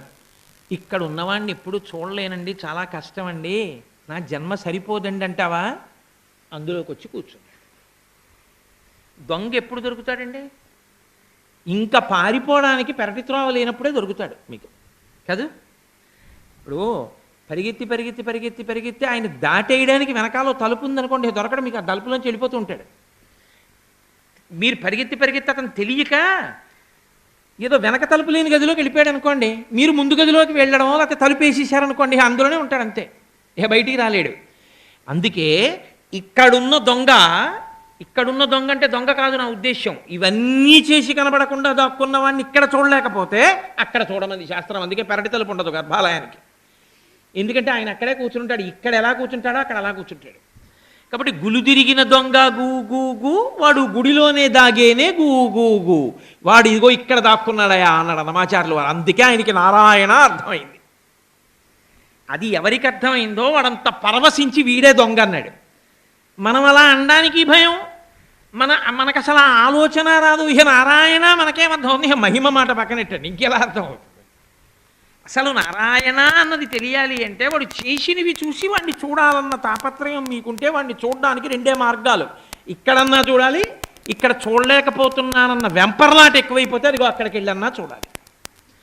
ఈ చూడడంలో వచ్చేటటువంటి లక్షణం ఏమిటంటే, ఈ తాపత్రయం మీకు ఎంత పెరిగితే దాని వలన ఆయనే అనుగ్రహించి మీకు కనపడతాడు. నారాయణ తత్వమునందుండే లక్షణం ఏమిటంటే, ఇది చేస్తే అది వస్తుంది, ఏదో మార్గం ఉంటుంది. కోటేశ్వరరావు గారిని చూడాలనుకుంటున్నామండి, 8 గంటలకి ఎక్కడో పెళ్లివారింటికి ఎడతానేమో, కానీ మధ్యాహ్నం 1 గంటకైనా భోజనానికి రావాలా? 1 గంటకి రాలేదు, రాత్రి పడుకోవడానికైనా రావాలా? రాకుండా అట్నుంచి ఎక్కడికో ఊరిళ్ళాను, 10 రోజుల తర్వాత అయినా రావాలా? పోనీ 20 రోజుల తర్వాత అన్నా రావాలా? మీరు నా గుమ్మం ముందే కూర్చున్నారనుకోండి, ఎప్పుడో అప్పుడు కనపడి తీరుతానా మీకు? అంటే అలా కూర్చోమని నా ఉద్దేశ్యం కాదు సుమండి. కాబట్టి కనపడి తీరుతాను. ఏం చేస్తే నారాయణుడు కనపడతాడు? ఇది చేస్తే కనపడతాడని లేదు. అక్కడే యతో వాచో నివర్తంతే అప్రాప్య మనసా సహా, వాక్కు మనస్సు వెనక్కి తిరిగాయి ఎంది ఉపనిషత్తు. ఇక మేము చెప్పలేమయ్యా ఇది సాధన అని లేదు. ఇగో ఇది చేస్తే దొరుకుతాడని ఉండదు ఈశ్వరుడి విషయంలో. మీరు ఎంత ప్రేమించగలరో దానికే భక్తి అని పేరు. ప్రేమ రకరకాలుగా వ్యక్తమైనప్పుడు రకరకాల పేర్లు పొందుతుంది. ఇప్పుడు నేను ఉపన్యాసం చెప్పడానికి వచ్చానండి, ఏమి ఇంత పెద్ద వేదిక వేయకుండా నన్ను కూడా అలా కూర్చుని చెప్పండి అన్నారనుకోండి, నాకేమీ అభ్యంతరం లేదు, అక్కడ కూర్చుని చెప్తాను నేను. కానీ నన్ను ఇంటికి ఇక్కడ కూర్చోబెట్టారు, ఓ పెద్ద ఆయన పాపం వచ్చాడు, నేను రాగానే మంగళవాయిద్యం ఎందుకు మ్రోగించారు, నేను కనపడగానే పూర్ణకుంభం ఎందుకు తీసుకొచ్చారు అంటే నా మీద గౌరవం. ప్రేమ పెద్దల పట్ల అభివ్యక్తమైతే గౌరవము. తనకన్నా బాగా చిన్నవాడి మీద అయ్యో పాపం వీడు పసిపిల్లవాడరా, వీడికి ఏం తెలీదు అని చెప్పి నాలో ప్రేమ పొంగితే వాత్సల్యము. నా మనవడు, వాడికి బట్టలు వేసుకోవాలని తెలియదు, 3 ఏళ్ల వాడు ఆడుకుంటున్నాడు, ఇంటికి బంధువులు వస్తున్నారు, హారి ఊరు ఊరు ఊరు అలా ఆడుకుంటున్నావు నువ్వు, రేపు బట్టలు వేసుకోవద్దురా అని తిడతానా? ఎత్తుకుని లోపలికి తీసుకెళ్ళి ఓ నిక్కర తీసి వాడికి ఓ నిక్కర వేసి ఓ చొక్కా వేసేసి ఇప్పుడు ఆడుకో, బాగుండదు, 10 మంది వస్తున్నారు దృష్టితో కూర్చుని అలా తిరగకూడదు ఇంట్లో అంటానా? నేనే వాడికి బట్టలు వేసాను, ఎందుకని? అరే వాడు చిన్నవాడు, వాడికి తెలియదురా అని నాకు ప్రేమ వ్యక్తమైతే వాత్సల్యము. అరే ఇవన్నీ చేసినవాడు నారాయణుడురా, మహానుభావుడు, ఆయనది ఇదంతా, ఆయనదైన దాన్ని నాదని చెప్పుకుని నేను బతకూడదు అని మీరు అనుకున్నారనుకోండి భక్తి. అరే ఆయనకి చెప్పి తినాలి, ఆయన ఇచ్చాడు ఇవన్నీ, ఊపిరి ఆయనది, జీర్ణం చేసేది ఆయన, నవిలడానికి పళ్ళిచ్చినవాడు ఆయన, నాలుక తొయ్యడానికి పెట్టినవాడు ఆయన, మాట ఇచ్చినవాడు ఆయన, ఈ కంఠంలో మాట్లాడడానికి శబ్దపీఠికని పెట్టినవాడు ఆయన, ఈ ఆలోచనలు ఇచ్చినవాడు ఆయన, జ్ఞాపకం ఉంచినవాడు ఆయన. కాబట్టి వాడికి నమస్కారం చేయకుండా నేను ఇవి చేయకూడదన్నాను అనుకోండి. భక్తి భక్తి మీ కంటికి కనపడకపోయినా ఎదురుగుండా శాస్త్రమును ప్రమాణంగా తీసుకుని మీ ప్రేమ పొంగితే భక్తిని పేరు. ఇప్పుడు శాస్త్రమును ప్రమాణముగా అంటే అడుగుజాడల్ని బట్టి దొంగని పట్టుకున్నట్టు ఈ సృష్టిని బట్టి ఈశ్వరుడి మీద మీరు ప్రేమని పెంచుకోవాలి. లోపల జరుగుతున్న కార్యకలాపములే ఈశ్వర భక్తికి సోపానములు. అరే నేను బయట నీళ్లు రావట్లేదని నాకు తెలుసు, ఏదో కారణానికి మా అపార్ట్మెంట్లో నీళ్లు రావట్లేదు 4 రోజులుగా. అయ్యా గోపాలకృష్ణ గారు, ఏదో మినరల్ వాటర్ అమ్ముతారు కదా, నాకు అది ఎక్కడ అమ్ముతారో తెలియదు, కాస్త ప్రతిరోజు ఓ డబ్బా పంపించండి అన్నాను. ఆయన పంపించారు. అపార్ట్మెంట్లో నీళ్లు రావట్లేదు పంపులో అని నాకు తెలుసు, ఇందులో నీళ్లు అయిపోతున్నాయని నాకు తెలుసా? ఇందులో నీళ్ళు అయిపోతే చాలా ప్రమాదం, డిహైడ్రేట్ అయిపోతుంది, ప్రాణం పోతుంది. కానీ ఇందులో నీళ్ళు అయిపోతున్నాయని నాకు తెలియదు. ఇందులో నీళ్ళు అయిపోతున్నాయి రా పిచ్చాడా, ముందు ఇందులో నీళ్లు పోయి అని దాహం రూపంలో చెప్తున్నాడు ఇంకోడు లోపల కూర్చుని. వాడొకడు ఉన్నాడు రా, వాడు లేకపోతే నాకు లోపల నీళ్ళు అయిపోయాయని తెలియక పొయ్యక ఎప్పుడో పడిపోయి ఉండేవాడిని. వాడు ఉండి చెప్తున్నాడు, ఒరే ఇందులో పదార్థం అంతా అయిపోయిందిరా, ఇది శరీరం నీరస పడిపోతుందిరా, ఇందులో ఏదైనా వెయ్యిరా అని ఆకలి రూపంలో అడుగుతున్నాడు. వాడొకడు ఇక్కడ కూర్చుని ఆకలి రూపంలో అడుగుతున్నాడు రా. రాత్రి నిద్రపోయినప్పుడు ఊపిరి వాడే తీశాడు. రాత్రి నిద్రపోయినప్పుడు ఈ ఇంద్రియముల యొక్క బడలిక అలసటనంతటినీ వాడే తీర్చాడు. ఈ కంట్లో ఎన్నో ధూళికణములు పడిపోతే వాటిని మెత్తగా తడి ఉంచి తడిలో నానిపోయేటట్టు చేసి మెత్తగా చేసి ఆ మెత్తటి దాన్నంతటినీ ఒక పక్కకి తీసుకొచ్చి ఈ ఒడ్డుకి తీసుకొచ్చి పుషి కట్టించి అట్టే పెట్టాడు, మెత్తగా జిగురుగా. మళ్ళీ కన్ను తెరిచేటప్పుడు అటు ఇటు వెళ్ళిపోకుండా. మొహం కడుక్కునేటప్పుడు కంటి మధ్యలో వాడు పెట్టాడు అనుకోండి, ఎంత కష్టం. ఈ చివరికి తెచ్చి పెడతాడు. ఇది ఇటు తెచ్చాను కదా అని ఇటుది అటుకి పెట్టడు, అక్కడది ఇక్కడికే తెస్తాడు. 2 కళ్ళ యొక్క ఈ మొదటి స్థానములకు తెచ్చి పుసులు కట్టిస్తాడు. ఇలా ఇలా అంటే పగలంతా తిరిగినప్పుడు పడిన ఇసకంతా మెత్తపడిపోయి ఇక్కడికి వచ్చి తెల్లవారేటప్పటికి కన్ను గరగరలాడకుండా చేశాడు. మీకు అబ్బా ఈశ్వర ఎంత మహోపకారం చేశావు, ఒక్క ఇసకరేణు ఉండిపోతే.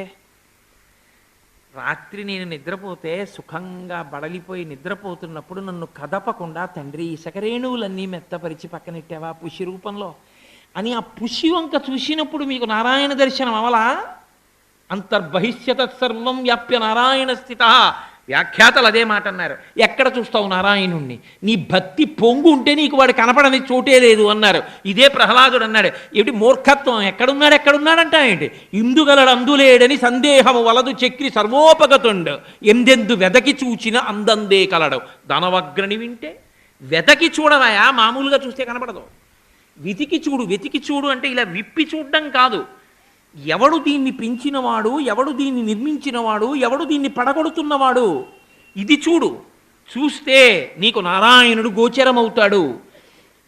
ఈ భావన నీకు కలిగిన నాడు వాడు లొంగిపోతాడు. ఇది భాగవతం యొక్క సమస్త సారాంశము ఇదే. అందుకే పోతన గారు అద్భుతమైన ఆంధ్రీకరణ చేస్తూ సంస్కృత భాగవతంలో వ్యాస భగవానుడు శుకబ్రహ్మచేత పరీక్షిత్తుకి చెప్పించినటువంటి మాటని గొప్ప పద్యంగా ఆంధ్రీకరించారు. అమరేంద్రాదులు కొల్చు భంగి జనుల జాక్షు సేవించగా విమల జ్ఞాన విరక్తి ముక్తి నొసగున్ వెయ్యేల భూనాథ తత్కమలాధీషు కథా సుధారస నదీ కల్లోల మాలా పరిభ్రమమెవ్వానికి నైన కర్ణయుగళీ పర్వంబు కాకుండునే.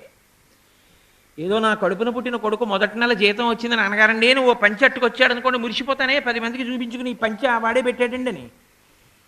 మరి ఈ శరీరాన్ని నిర్మించిన దగ్గర నుంచి వాడిని ఉపకారాలు చేయిస్తున్నాడు.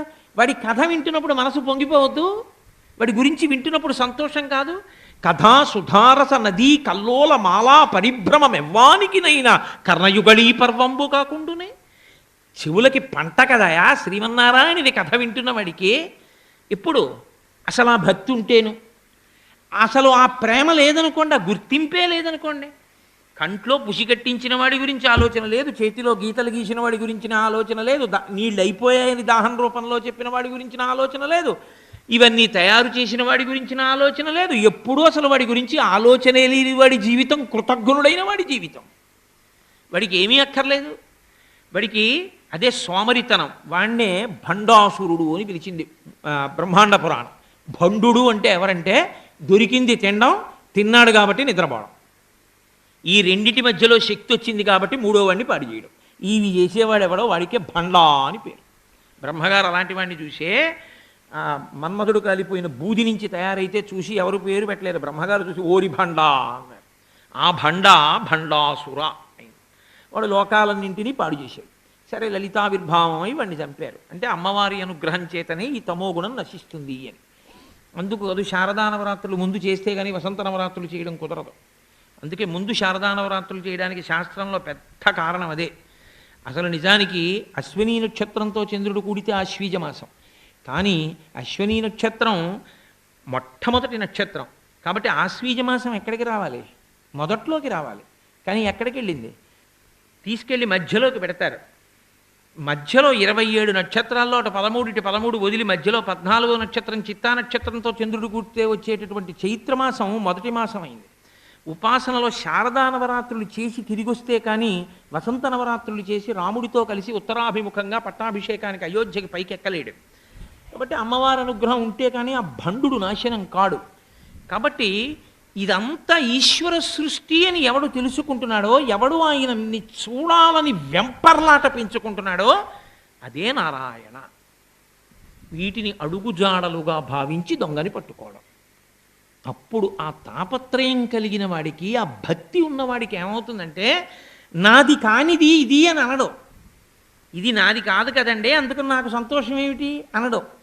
నేనున్నాను అనుకోండి, ఈ కారు నాది కాదు కదండి, నాకెందుకు సంతోషం? ఆ కారు ఎక్కించి నన్ను తీసుకొచ్చారు. ఓ ఈశ్వరుడు ఇవాళ ఉపన్యాసానికి వెళ్ళడానికి ఒక కారు పంపించి ఆ కారులో వెళ్ళే అదృష్టాన్ని ఇచ్చాడని సంతోషించగలిగితే వేరు. అలాంటి కారు నాకు లేదని ఏడిస్తే ఆ దరిద్రం వేరు.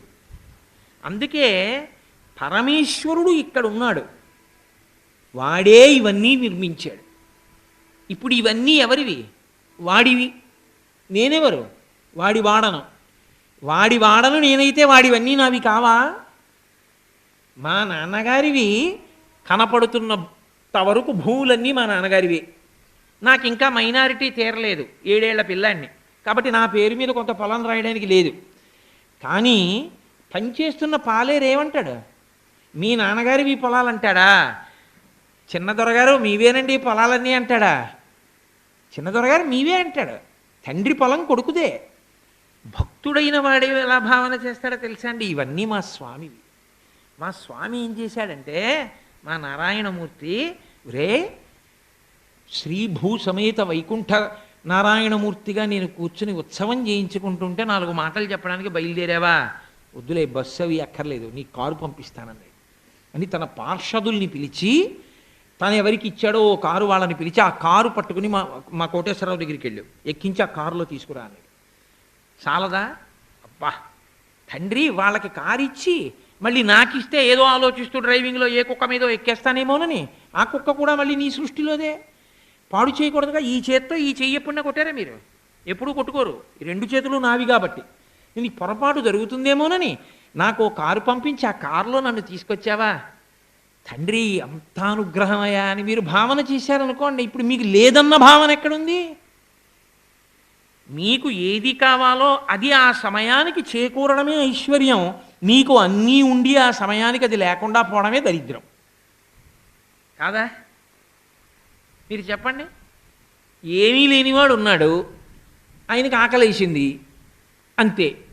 ఎలాగరా ఇవాళ ఆకలేస్తోంది, మనకేమో వంట రాదు, భార్య చూస్తే వచ్చి వంట చేస్తాను అని వెళ్ళింది, నాన్నగారికి ఒంట్లో బాగోలేదండి నేను వస్తాను వచ్చి వంట చేస్తానంది, ఇది రాలేదు ఎలాగా అనుకునే వేళటికి అన్నయ్య గారు వదిన గారు ఇంకా రాలేదు, ఇవాళే మా ఇంట్లో ఏదో అమ్మవారి అర్చన చేశాం, ఇదిగో ఈ గారెలు పాయసం అన్నీ మీకు తీసుకొచ్చాను, మీరు చక్క ప్రసాదం తీసుకోండి అని పక్క మాటలో ఉంటున్న చెల్లెమ్మ ఒకటి పట్టుకొచ్చి అక్కడ పెట్టింది అనుకోండి. ఇప్పుడు నీకు వేళకు అమరిపోయింది, నువ్వు ఐశ్వర్యవంతుడివి కావా?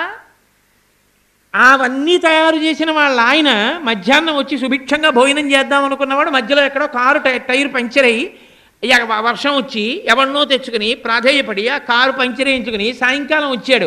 అసలు అవన్నీ వండుకున్నవాడు ఆయన. ఆయన దరిద్రుడు, నేను ఐశ్వర్యవంతుడిని, తిన్నవాడిని నేను, తిననివాడు ఆయన. ఏది అమరిందో వాడు ఐశ్వర్యవంతుడు. ఏమి ఉపన్యాసానికి వెళ్ళడానికి నీకు కారు ఇచ్చి తీసుకొస్తే నువ్వు ఐశ్వర్యవంతుడివి కావా? ఉంటే నాయన ఐశ్వర్యవంతుడివి. భావన బలపడితే భక్తి. అది ఇంకొక రకంగా వెడితే కత్తిపూడి నుంచి జగ్గంపేట వెళ్ళడం. నాకు లేదని ఏడిచాను అనుకోండి, ఏమిటి ఉపయోగం దానివల్ల? ఈశ్వరుడు ఇచ్చాడుగా అనుభవంలో. ఈ భక్తి పరిఢవిల్లినటువంటి వారి స్థితి మేడపాడు కారు ఏదో దాని దగ్గర ఆగిపోవడం కాదు, అసలు ఏమీ ఇవ్వకపోయినా పొంగిపోతాడు. అబ్బా ఇస్తే పాడైపోతానని ఈశ్వర ఏమీ ఇవ్వలేదా అంటాడు. అది ఇంకా పండిపోయిన భక్తి. ఇచ్చినప్పుడే మీకు కనపడింది అనుకోండి, వాడు భక్తుడు కాడు. ఒక స్థాయి భక్తి అంతే. ఇవ్వలేదనుకోండి, ఎందుకు ఇవ్వలేదో ఈశ్వరుడు మహానుభావుడు, ఇస్తే పాడైపోతానని ఇవ్వలేదేమో. కాబట్టి ఈశ్వర ప్రతి ఇవ్వనప్పుడు నాకు చెప్పాలేమిటి ఎందుకు ఇవ్వలేదో. అమ్మ నా చిన్నతనంలో నాకు కొద్దిగా దగ్గు వస్తున్నప్పుడు నువ్వులు గుండ నా కోసమే చేసింది, అన్నంలో పెట్టింది, తిన్నాను. అమ్మ ఇంకొంచెం నువ్వులు గుండ వెయ్యమ్మా అన్నాను, వెయ్యినంది. అమ్మ నువ్వులు గుండే వెయ్యమ్మా, నువ్వులు గుండే వెయ్యం, కాస్త అల్లం పచ్చడి అన్నం తినండి. నాకు వద్దా అల్లం పచ్చడి ఘాటుగా ఉంటుంది, నాకు నువ్వులు గుండ వెయ్యన్నాను, వెయ్యను నీకు అని అల్లం పచ్చడి కలిపి నెయ్యేసి బలవంతంగా నోరు తెరిచి ముద్దలు పెట్టి మింగించింది. ఏ అమ్మ కోపమా? కోపం కాదు, నువ్వుల గుండ ఎక్కువ తింటే వీడికి దగ్గు వస్తుంది, అందుకని కాస్త విరుగుడు కాస్త అల్లం పచ్చడి పెడితే వీడికి దగ్గు రాకుండా ఉంటుంది, మళ్ళీ రేపు పెట్టచ్చు నువ్వుల గుండ. పెట్టకపోవడంలో కూడా అమ్మది ప్రేమే, కానీ పెట్టకపోవడంలో అమ్మకి కక్షేమణ ఉందా? మీకు ఇవ్వకపోవడంలో కూడా ఈశ్వరుడు ఏదో చూశాడు, అందుకే ఇవ్వలేదు, ఇస్తే పాడైపోతారని. కాబట్టి నాకు ఇవ్వలేదేమో ఈశ్వరుడు అనుకున్న నాడు అది పరిపూర్ణమైన భక్తి. అందుకే నేను సేవింపక నాపదల్పడమని నిత్యోత్సవం బబ్బని జనమాతృండనని సంసార మోహంబు పైకొనని జ్ఞానము గల్గని గ్రహగతుల్ కుందింపని మెలువొచ్చిన రాణి అవి నాకు భూషణములే శ్రీకాళహస్తీశ్వర అంటాడు ధూర్జటి. ఈశ్వర నిన్ను నమ్ముకున్నప్పుడు 10 మంది పూలదండలు వేసినా నీ అనుగ్రహం, పనికి మాలిన వాడని రాళ్ళెట్టి కొట్టినా నీ అనుగ్రహం, రెండూ నీ అనుగ్రహం. నీ పాదముల యందు భక్తి నాకు నిలబడితే నాకు చాలు, అంతే, ఇంకా నాకేం వద్దు.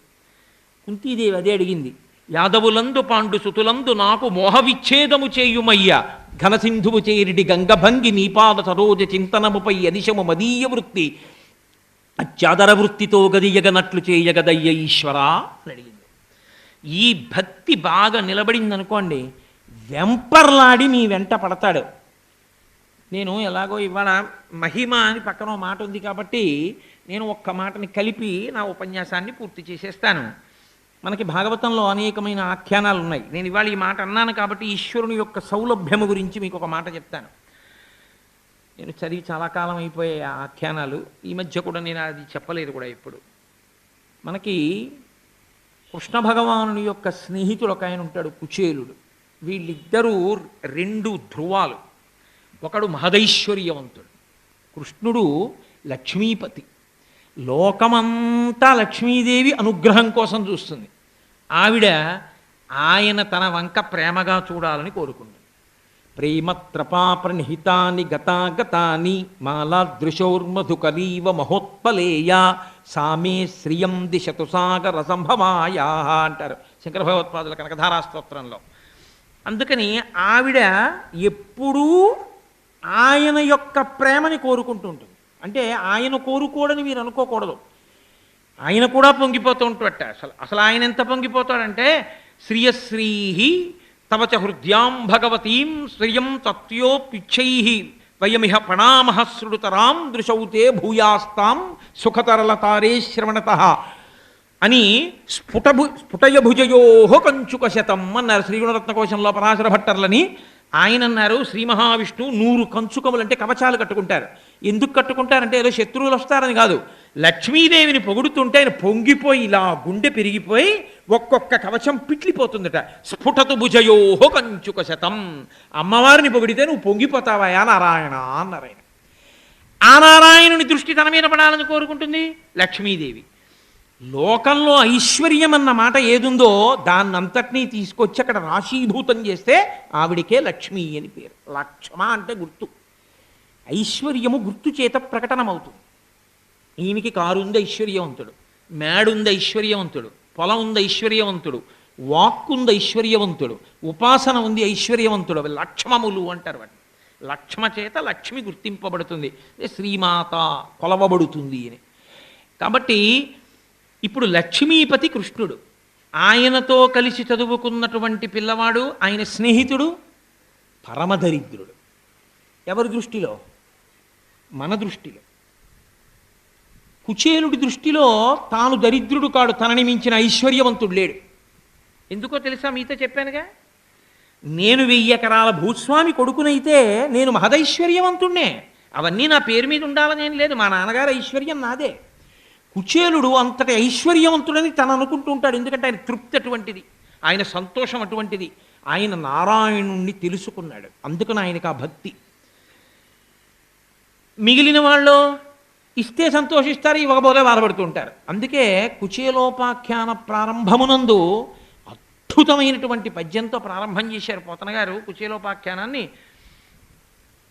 అనుడు వేదవ్యాసతనయుడు ఆ అభిమన్యుతనయు చూచి ఇట్లనియ ప్రీతి, నరవరా గోవింద సఖుండు కుచేలుండు నానొప్ప విప్రుండు మానధనుడు, విజ్ఞాని రాగాది విరహిత స్వాంతుండు శాంతుండు ధర్మవత్సలుడు ఘనుడు, విజ్ఞాని బ్రహ్మవేత్త దారిద్ర్యంబు బాధింప వరుల తానడుగపోవక, వరుల కార్పణ్య బుద్ధి తానడుగపోవక, తా దక్కిన కాసు అయిన మహదైశ్వర్యమంచు దారాపుత్రాదులను ఒక విధంబుగా పోషించునంత అన్నారు.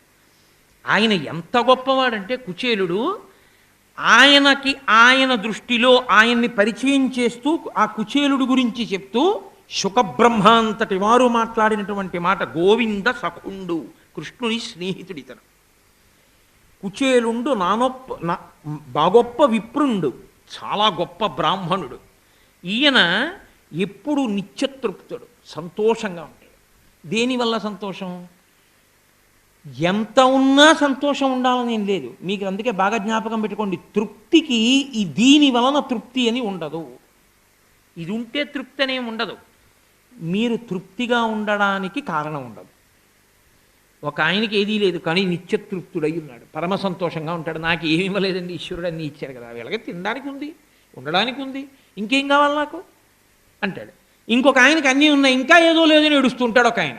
కాబట్టి తృప్తి అన్న మాటకు అర్థం మీరు తెచ్చిపెట్టుకున్నది తప్ప, తృప్తి అన్నది ఇది ఉంటే ఉంటుంది అని ఏం లేదు లోకంలో. కాబట్టి నానొప్ప విప్రుండు మానధనుడు, విజ్ఞాని రాగాది విరహిత స్వాంతుండు శాంతుండు ధర్మవత్సలుడు ఘనుడు. ఆయనకి ధర్మం కావాలి, ఆయనకేమి రాగద్వేషాలు లేవు. వీళ్ళు నావాళ్ళు కాబట్టి వీళ్ళకు ఉండాలి, వాడు నావాడు కాడు కాబట్టి వాడికి ఉండకూడదు, ఇవేం లేవు ఆయనకి. ఎవరికి ఉన్నా ఈశ్వరుడు యొక్క సంతానమే మనందరం కాబట్టి ఆయనకున్నది నా అన్నకున్నట్టే, నా పినతండ్రికి ఉన్నట్టే, నా పెదతండ్రికి ఉన్నట్టే, నా తమ్ముడికి ఉన్నట్టే అని సంతోషపడిపోతాడు. అటువంటి వాడు ఆయన బ్రహ్మవేత్త, ఆయన బ్రహ్మమును తెలుసుకున్నవాడు. దారిద్ర్యంబు బాధింప కార్పణ్య బుద్ధి ఒరులతా నడగపోవక, తనకు తా దొరికినట్టి ఒకళ్ళ దగ్గరికి వెళ్ళి నేను దరిద్రంతో ఉన్నానండి, నాకు అన్నం లేదండి అని ఎవ్వరిని అడగడం. ఆ సమయానికి ఈశ్వరుడు ఏదో ఆయన చేతిలో ఏదో పడేటట్టు చేశాడనుకోండి, ఎవరో అలా పెడుతుంటే ఆ పూటకి 4 జామకాయలు ఇచ్చారు, చాలా సంతోషపడిపోతాడు. ఆకలి తీరడానికి ఈశ్వర 4 జామకాయలు ఇచ్చావు, వంకాయ కూర అన్నం తింటే ఎంతో 4 జామకాయలు తిన్నా అంతే, కాబట్టి 4 జామకాయలు ఇచ్చావా ఆకలి తీరడానికి, సంతోషంగా 4 జామకాయలు పట్టుకొస్తాడు, 4 జామకాయలు కోసుకుంటాడు, పిల్లలకి భార్యకి పెడతాడు, తాను తింటాడు. తప్ప నాకు ఇది ఇవ్వలేదు ఈశ్వరుడు అంటాం ఆయనకి రాదు. ఏది ఇచ్చాడో దానికి తృప్తి పడతాడు. అది కుచేలుడు అంటే. కుచేలుడు దరిద్రుడని, కుచేలుడు పనికిమాలినవాడని, కుచేలుడు ఏడిచాడని భాగవతంలో లేదు. కుచేలుడు పరమతృప్తితో బతికాడు అనే ఉంది శాస్త్రంలో. అందుకే ఆయనకి తన ఇంట తన భార్యా పిల్లలు ఆకలితో పొందుతున్నటువంటి బాధ కూడా గుర్తులో లేదు. ఎందుచేత అంటే లోకంలో ఒక పెద్ద చిత్రమైన పరిస్థితి ఉందండి, అది అర్థం కాకపోతే అవతలవాడు పిచ్చేళ్ళ కనబడతాడు. పరమాచార్య స్వామి వారు మహానుభావుడు, నడిచే దేవుడని పేర్గాంచినటువంటి మహాపురుషులు చంద్రశేఖరేంద్ర సరస్వతి మహాస్వామి. అటువంటి వారికి పూర్వాశ్రమంలో ఒక్కతే చెల్లెలు. ఆయన ఇలా సంకల్పం చేస్తే బంగారు కాసులు తీసుకొచ్చి పెట్టేస్తారు శిష్యులు. పరమదరిద్రంతో ఉంది చెల్లెలు. ఆయన దగ్గరికి వచ్చి అడిగారు, అయా పూర్వాశ్రమంలో మీకు ఒక్కతే చెల్లెలు అంత దరిద్రంతో ఉంది, మీకు చెప్పకుండా ఇస్తే మీరు ఒప్పుకోరు, మీరు అనుగ్రహించండి, ఆవిడికి మేము సాఫీగా జీవితం గడవడానికి ఏర్పాటు చేస్తా ఉన్నారు. ఆయన అన్నారు, ఇవ్వకండి. ఎందుకు ఇవ్వద్దని అడిగారు. గత జన్మలలో చేసుకున్నటువంటి పాపం ఈ జన్మలో దరిద్ర రూపంలో పోతోంది. మీరు ఇంకొకలా నన్ను అడ్డుపెట్టి ఆదుకుంటే ఇంకో జన్మలో కూడా అనుభవించవలసి వస్తుంది, ఈ జన్మలో అనుభవించేనివ్వండి అన్నారు. అంత తృప్తితో ఉంటారు మహాపురుషులు. ఒక బాధ కలిగిన గత జన్మలో చేసిన పాపం ఏదో పోయిందంటాడు తప్ప ఇప్పుడు నాకు బాధ ఈశ్వరుడు పెట్టాడు అండవు. అంత తృప్తితో ఉంటారు. అటువంటి వాడు కుచేలుడు అంటే. అందుకే ఆయనకి తెలియదు అసలు బాధ. ఒకనాడు భార్య చెప్పింది ఇంటికి వస్తే, ఏమండి పిల్లలు ఆకలితో పెదవులను నాలుకతో నాక్కుంటున్నారు. కారణం ఏంటంటే వాళ్ళు తినవలసినది తినక వాళ్ళ మూతులు ఎండిపోతే తడి కోసం మూతులు నాక్కుంటున్నారండి. కాబట్టి వాళ్ళు తినడానికి ఏదైనా కావాలి. మీరు ఈ పూటకి అంటారా? మీరు అలా వెడుతుండగా ఎవరు మీ చేతిలో ఏం పడేస్తారో దానితో తృప్తి పొందిపోతారు. నేను ఒకప్పుడు కొవ్వూరు ఉపన్యాసాలు చెప్పడానికి వెడితే అక్కడ ఒక ఆయన చూశా, 2 పంచెలు ఆయన దగ్గరే. నేను ఆశ్చర్యపోయాను. ఇలా పంచి వస్తే ఇలా తీసుకుని ఇలా ఇచ్చేసేవారు. చేస్తే ఏమంటే 2 పంచెలు ఉంచుకున్నారేమి అని అడిగానంటే ఆయన అన్నారు, ఎందుకంటే ఒంటి మీద ఒకటి దండం మీద ఒకటి, అది ఆరిన తర్వాత మళ్ళీ ఇది చిరిగిపోతే అప్పుడు ఇంకో పంచి ఉంచుకుంటాను. అన్నీ ఉన్నా 2 కదండి వాడేది, ఎందుకంటే ఇంకా 3వ పంచి నాకు ఇంకోళ్ళకి అవసరం ఉంటుందని ఇచ్చేసాను. నేను తెల్లబోయే వాళ్ళు కదా అసలు బ్రహ్మజ్ఞానులు అంటే, వాళ్ళది కదా నిత్యతృప్తి అంటే. ఈయనరా ఈశ్వరుడికి దగ్గరగా ఉండేవాడు అనిపించింది నాకు. కాబట్టి రాగాది విరహిత స్వాంతుండు శాంతుండు ధర్మవత్సలుడు ఘనుడు బ్రహ్మవేత్త దారిద్ర్యంబు బాధింప కార్పణ్య బుద్ధి ఉరులత నడగపోవక తనకుతా నబ్బినట్టి కాసు 10,000 నిష్ఠములుగా తలంచి దారాపుత్రాదులను ఒక విధంబున పోషించుచుండునంత. ఒక కాసు దొరికితే 1 కోటి రూపాయలు వచ్చినంత సంతోషపడిపోయి జీవితం గడిపేసేవాడు. సంతోషో హి ద్విజన్మనాం అంటారు వ్యాసుల వారు దేవి భాగవతంలో. బ్రాహ్మణుడు అన్న మాటకు అర్థం ఏంటంటే ఎప్పుడూ నిత్యతృప్తుడు, సంతోషంగా ఉండేవాడు. ఇతీనాం భూషణం జ్ఞానం సంతోషో హి ద్విజన్మనాం ఉద్యమం శత్రుహననం భూషణం భూతిమిచ్చతాం. శత్రువుని చంపగలిగిన వాడు క్షత్రియుడు, సంతోషంగా ఉండేవాడు బ్రాహ్మణుడు, జ్ఞానంతో ఉండేవాడు యతి. తప్ప ఇంకోలా ఉండి ఈ పేర్లు పెట్టుకోవడం కుదరదు అన్నారు వ్యాసుల వారు. కాబట్టి ఆయన బ్రాహ్మణుడు పరమ సంతోషంతో పరమతృప్తితో ఉంటున్నాడు. భార్య చెప్పింది, ఏమయ్యా మరి బిడ్డలు ఇంత కష్టపడుతున్నారు, మీకు తృప్తిగా ఉంది, ఇలా వెళ్ళినప్పుడు మీ చేతిలో జామకాయో బాదంకాయో లేకపోతే 4 నేరేడు పళ్ళు ఏవి దొరికితే పట్టుకొస్తారు, ఏమీ లేవు. అలా వెడుతున్నప్పుడు నేరేడు పళ్ళు రాలిపోయింది, చక్కగా ఆకులో పట్టుకుని ఇంటికి వస్తారు, ఇదిగో నేరేడు పళ్ళు తిని మంచినీళ్ళు తాగుతాం. ఆయనకి తృప్తి అంతే. అది మిగిలిన వాళ్ళకు అలా ఉండాలని ఎక్కడ ఉంటుంది? ఒక తల్లి అలా ఉండలేదుగా. అందుకని ఆవిడంది, మీకు సఖుడు కాబట్టి కృష్ణుడి దగ్గరికి వెళ్ళండి, ఆయన పరమైశ్వర్యవంతుడు కాబట్టి ఆయన ఇస్తాడు. మీ దరిద్రాన్ని చూస్తే ఇవ్వకుండా ఉండడు, నాతో చదువుకున్నవాడు అని ఇస్తాడు కాబట్టి వెళ్ళండి. ఆయన అన్నాడు, దరిద్రంగా ఉన్నాను అని చెప్పడానికి వెళ్ళనా కృష్ణుడి దగ్గరికి? వెడితే నాకు డబ్బు లేదయా అని చెప్పనా అంటే ఆయనకి ఎంత తృప్తో చూడండి. నాకు లేకపోవడం ఏమిటి, పెడుతున్నాడుగా, పెట్టబట్టేగా బతికున్నాను అని. వెళ్ళి అడగనా? అలా అడిగితే ఇస్తాడా అన్నాడు. అంటే ఆయన ఉద్దేశం ఏంటంటే అడగకుండా ఇవ్వట్లేదా ఇవన్నీ? అడిగితేనే ఊపిరి తీయించాడా? అడిగితేనే దాహం వేస్తోందని చెప్పిస్తున్నాడా? అడగకుండా అన్నీ పెడుతున్నాడుగా. కాబట్టి నాకు ఏది ఇవ్వాలో ఆయనకి తెలీదా? అది ఆయన ఇవ్వడా? నేను అడగడం ఎందుకు అసలు? నేను అడగను. పేపర్ ఎందుకు చదువుతాను? ఏ వార్తలు లేకపోయినా చదవకుండా ఉండలేక. పూజ ఎందుకు చేస్తాను? చేయకుండా ఉండలేక. అంతేగాని కోరిక చెప్పడానికి పూజ కాదు. అంటే నా గురించి కాదు, కుచేలుడి గురించి నేను చెప్పేది. అది ఆయన తృప్తి. అంటే ఆవిడంది. అందుకే బాగా జ్ఞాపకం పెట్టుకోవాలి కుచేలోపాఖ్యానాన్ని మీరు. కలలోనంతన్నున్నెరుంగని మహాకష్టాత్ముడైనట్టి దుర్బలుడాపత్సమయంబునన్ నిజపతాబ్జాతంబు ఉల్లంబునం తలపన్ అంతని వచ్చి ఆర్తిహరుడై తన్నైన ఇచ్చున్ సునిశ్చల భక్తి భావములను భజించు వారికిడడే సంపద్ విశేషోన్నతుల్. ఇది ధృతి. ఇది నారాయణ తత్వము ప్రకాశించడం అంటే, భక్తి గట్టిపడడం అంటే అది.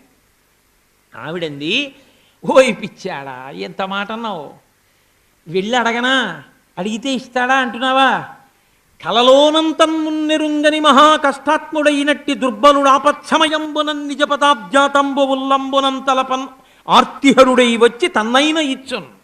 వాడు కలలో కూడా ఎప్పుడు భగవంతుడిని తలుచుకోలేదు, అంతటి దుర్మార్గుడు. వాడికి ఏదో పెద్ద కష్టం వచ్చినప్పుడు మాత్రం ఒక్కసారి ఈశ్వరా నువ్వే నన్ను రక్షించాలన్నాడు. అలా అన్నందుకు దెప్పి పొడవడాయా ఈశ్వరుడంటే? ఏమి ఇన్నాళ్ళు నన్ను ప్రార్థించలేదు, ఇప్పుడు ప్రార్థించావు నిన్ను రక్షించనా అని అడగడు. గజేంద్ర మోక్షంలో ఎక్కడా గజేంద్రుడు పూజలు చేసినట్టు లేదు. కష్టం వచ్చిన తర్వాత పిలిచాడు. కలడు కలండనుడు వాడు కలడో లేడో అన్న తర్వాత అప్పుడు మొరలు ఎరుంగుచు తన్ను మరగువాడు ఆది మధ్యాంతములు లేక ఎరలువాడు భక్త జనముల దీనుల పాలివాడు వినడే చూడడే తలపడే వెగరాడే అన్నాడు. వచ్చాడా లేదా పరిగెత్తుకుంటూ? కాబట్టి ఎప్పుడూ అసలు ఈశ్వరుణ్ణి తలుచుకోనివాడు కూడా ఒక్కసారి తలుచుకున్నమంత మాత్రం చేత పరిగెత్తుకుంటూ వచ్చి అడిగింది ఇవ్వడం కాదు, అయ్యో అయ్యో అయ్యో అయ్యో నన్ను తలుచుకున్నావా నాన్న అని తనని తాను ఇచ్చేసుకుంటాడు. అంతటి దయాళువయ్యా ఈశ్వరుడంటే. లేకపోతే ఇవన్నీ ఎలా చేస్తున్నాడయ్యా మనకి నారాయణుడై? కాబట్టి ఆయన జగత్స్వామి. స్వామి అంటే అన్నీ తనవిగా ఉన్నవాడు, స్వం. కాబట్టి ఆయన దగ్గరికి వెళ్ళు, ఎందుకు ఇవ్వడు? తప్పకుండా ఇచ్చేస్తాడని. మహానుభావుడు అలాగే పెడతాను కానీ నీవు చెప్పిన ఎట్లు రాజీవనేత్రు దర్శించబోవుట పరమ శోభనంబు. కానీ ఆ చక్రపాణికి ఇప్పుడు కానుకేమైనా కొంపోవ కలదే మనకు. పెడతాను కానీ స్నేహితుడి దగ్గరికి, గురువుగారి దగ్గరికి, ఈశ్వరుడి దగ్గరికి, పిల్లల దగ్గరికి, రోగుల దగ్గరికి, ఇటువంటి వాళ్ళ దగ్గరికి వెళ్ళినప్పుడు రిక్తహస్తాలతో వెళ్ళకూడదు. కాబట్టి ఏమైనా పట్టుకెళ్ళాలిగా. పట్టుకెళ్ళడానికి ఏమైనా ఉందా మన ఇంట్లో అని అడిగాడు. ఇన్నాళ్ల నుంచి ఎప్పుడు మనం తినడానికి ఉందా అని అడగని వాడు కృష్ణ దర్శనానికి వెళ్ళేటప్పుడు మాత్రం ఆయనకి పట్టుకెళ్ళడానికి ఏమైనా ఉందా అని అడిగాడు. ఇది ఆయన భక్తి. అది కుచేలుడు అంటే ఆవిడంది పక్కిళ్ళకి వెళ్ళి తీసుకొచ్చినట్టు లేదు భాగవతంలో. వాళ్ళ ఇంట్లోనే కాసిన అటుకులు ఉంటే అటుకులు తీసి అతి కష్టం మీద మూటగట్టింది ఆయన ఉత్తరీయానికి. ఎందుకంటే అవన్నీ కన్నాలే, దాన్ని ఎక్కడ మూట కడుతుంది? అటుకులు పైగా రాలిపోతాయి. ఏదో దాన్ని 2-3 మడతలేసి గట్టిగా ముడేసింది అనుకోండి, పిట్లిపోతుంది. అంత చివికిపోయిన బట్ట అయినా తృప్తి. అందులో కట్టి ఇవి పట్టుకుని వెళ్ళండి అండి. గబగబా పాపం చాలా కష్టపడ్డాడు, నడిచాడు, వెళ్ళాడు, ద్వారకానగరాన్ని చేరుకున్నాడు. పరమేశ్వరుని యొక్క అనుగ్రహం భక్తితో వెంపర్లాట అంటూ ఉంటే అసలు ఈశ్వరుడు యొక్క ప్రతిస్పందన అన్నది ఎలా ఉంటుందో చూడాలి అంటే మీరు కుచేలోపాఖ్యానం చూడాలి.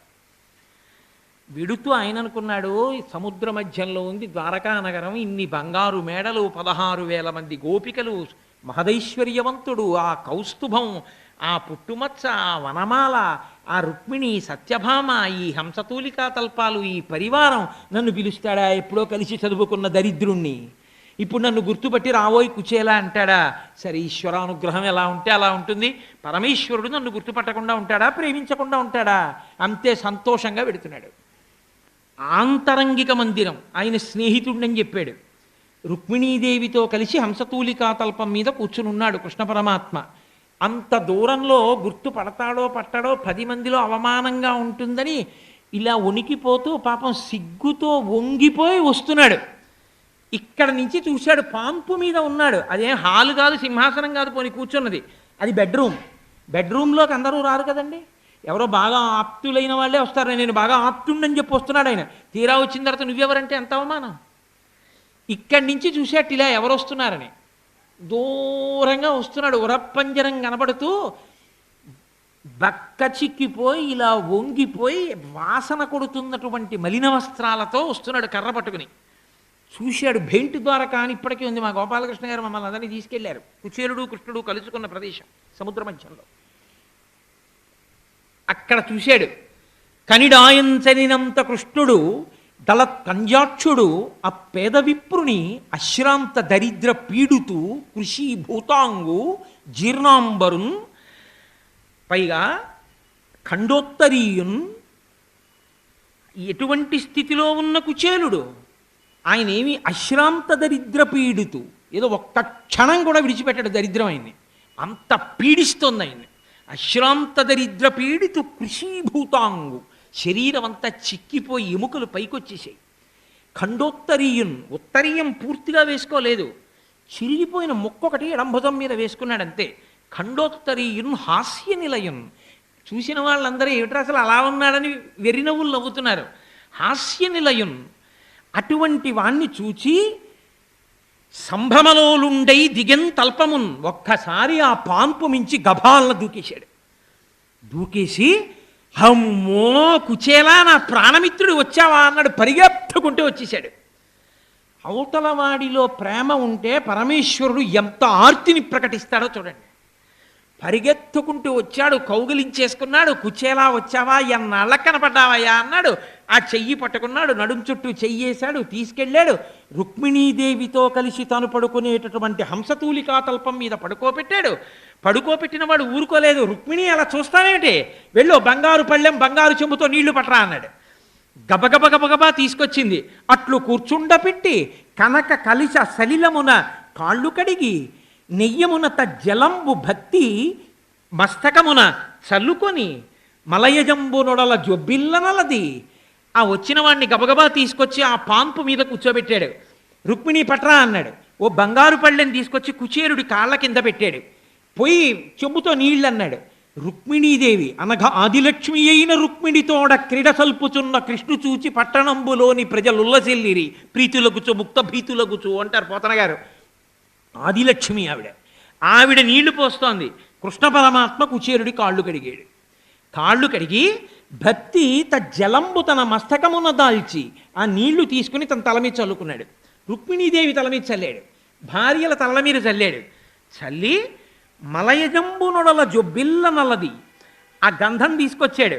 గంధం తీసుకొచ్చి బాగా అలిసిపోయావోయ్ అని లలిత మృగమద ఘనసార మిళితమైన మలయజంబు నొడల జొబ్బిల్ల నల్లది ఒడల శ్రమయంతయువ పోవా తాళ వృంతంబు విసరి బంధురామోద ధూపంబుల సగి మించు మణిదీపముల నివాళించి మరియు అంటారు పోతన గారు. ఆ గంధం ఒళ్ళంతా రాసేశాడు. అందులో కస్తూరి కలిపాడు, అందులో పచ్చకర్పూరం కలిగాడు. నా స్నేహితుడు బడలిపోయాడు రుక్మిణి, అతనికి నేను ఒంటికి రాస్తుంటాను, నువ్వు విసురన్నాడు. ఆవిడ విసినికర్ర పట్టుకుని విసురుతోంది. చేతి కంకణములు కణ కణ కణ కణ శబ్దం చేస్తుంటే ఆదిలక్ష్మి విసురుతోంది. శ్రీమన్నారాయణుడు అయినటువంటి కృష్ణ భగవానుడు ఆయన ఒళ్ళంతా గంధం రాసి ఆయనకి దీపాలతో హారతిచ్చి ఆయనకి మంచి ధూపం వేసి కూర్చోపెట్టి ఎన్నాళ్ళకొచ్చావోయని లోపలికి తీసుకెళ్ళి మధుర పదార్థాలు పెట్టి మంచి కర్పూర తాంబూలం తీసుకొచ్చి ఆయన నోట్లో పెట్టి బాగా దగ్గరగా జరిగి మాట్లాడుతుంటే అక్కడ ఉన్నటువంటి వాళ్ళందరూ చెలికెత్తెలు చూసి ఎట్టి తపంబు చేసెనకు ఈ ధరణి దివిజేశ్వరుండు తొల్పామున యోగి విస్ఫుటదుపాస్యకుడై దనరారు జగత్స్వామి రమాధినాథు నిజ పర్యంకముపైనున్నవాడు ఎట్టి మహనీయ యోగ్యులకు లభ్యమగునే. ఇది ఈ భాగ్యం దొరకమంటే దొరికేదా? శ్రీ మహాలక్ష్మితో కలిసి శ్రీమన్నారాయణుడు పడుకునేటటువంటి దివ్యమైన హంసతూలికా తల్పం అది. ఇంతకుముందు ఋషులు వచ్చారు, మహర్షులు వచ్చారు, ఎవరిని అలా కూర్చోపెట్టలేదు. ఈయనెవరు? ఈ ధరణి దివిజేశ్వరుండు తొల్పామున ఇంతకు ముందు అసలు ఇతను ఏ పుణ్యం చేసుకున్నాడు? ఇవి తీసుకొచ్చి పరమేశ్వరుడు శ్రీమన్నారాయణుడు తన పర్యంకం మీద కూర్చోబెట్టడమా? రుక్మిణీదేవితో నీళ్లు పోయించి కాళ్ళు కడగడమా? కృష్ణుడు ఒళ్ళంతా గంధం రాయడమా? దీపాలు తిప్పడమా? ధూపం వేయడమా? మధుర పదార్థాలు పెట్టడమా? కర్పూర తాంబూలం నోటికి అందించడమా? దగ్గరగా జరిగి కూర్చుని నడుం చుట్టూ చెయ్యేసి ఆ మిత్రమా చెప్పవాయ్ అని మాట్లాడుతుండడమా? ఈ బక్క చిక్కిపోయిన బ్రాహ్మణుడేమో అక్కడ కూర్చుని అక్కడి నుంచి సిగ్గుపడిపోతూ అందరూ కృష్ణుడు అలా మాట్లాడుతుంటే ఇదేమిటి బ్రాహ్మణుడని అందరూ తన వంక చూస్తుంటే తను సిగ్గుపడిపోతున్నాడు. ఈయన అసలు ఏం చేసుకున్నాడా? ఆ పుణ్యం ఏం చేసుకున్నాడని చెప్పాల్సి ఉంటుంది మీరు. అంతటా శ్రీమన్నారాయణుడే అన్నీ ఆయనవే అని నమ్మాడంతే. పరమ భక్తితో ఇచ్చినా ఇవ్వకపోయినా ఆయన్ని ప్రేమించాడు. ఇవన్నీ చేసి దగ్గర కూర్చుని ఏమో నీకు గుర్తుందా మన ఇద్దరం కలిసి చదువుకున్నాం సాందీపని మహర్షి దగ్గర, ఆ తర్వాత నీకు పెళ్ళయింది అన్నట్టు అడగడం మర్చిపోయాను కుచేలా. ఓ బ్రాహ్మణోత్తమ వేద పాఠన లబ్ధ దక్షత గల చారు వంశమున ప్రభవించి పరిణయంబైన నీదు ఇల్లాలు సుశీల వర్తనంబుల భవత్ సదృశయగునే. ఎంత పెద్ద విశేషణం వేశాడో. వేదం చదువుకున్న కుటుంబంలో పుట్టి నిత్యతృప్తితో భర్త అది తేలేదు ఇది తేలేదని భర్తని దెప్పి పొడవకుండా నా భర్త ఇంత భగవద్భక్తుడు, ఇంతకన్నా ఏం కావాలి, ఆయన చిటికిన వేలు పట్టుకున్నందుకు తరించిపోతున్నానని సుశీలయ్యి నీ భార్య నిన్ను అనువర్తిస్తుందా? నాకు చూడా నీదు చిత్తము ధన గృహ క్షేత్ర ధన దారా పుత్రాదుల యందు తగులకుండుట తోచుచున్నయది.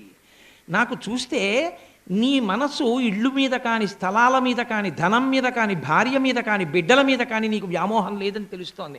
నేను సైతము లోక సంగ్రహణార్థంబు కర్మ చేయుపగిది కొందరుత్తములు భువిని మనసున తవిలియుండక అర్ధియుక్త కర్మంబులాచరించి ప్రకృతి సంబంధములు వాసి ధన్యులగుచునుందురు.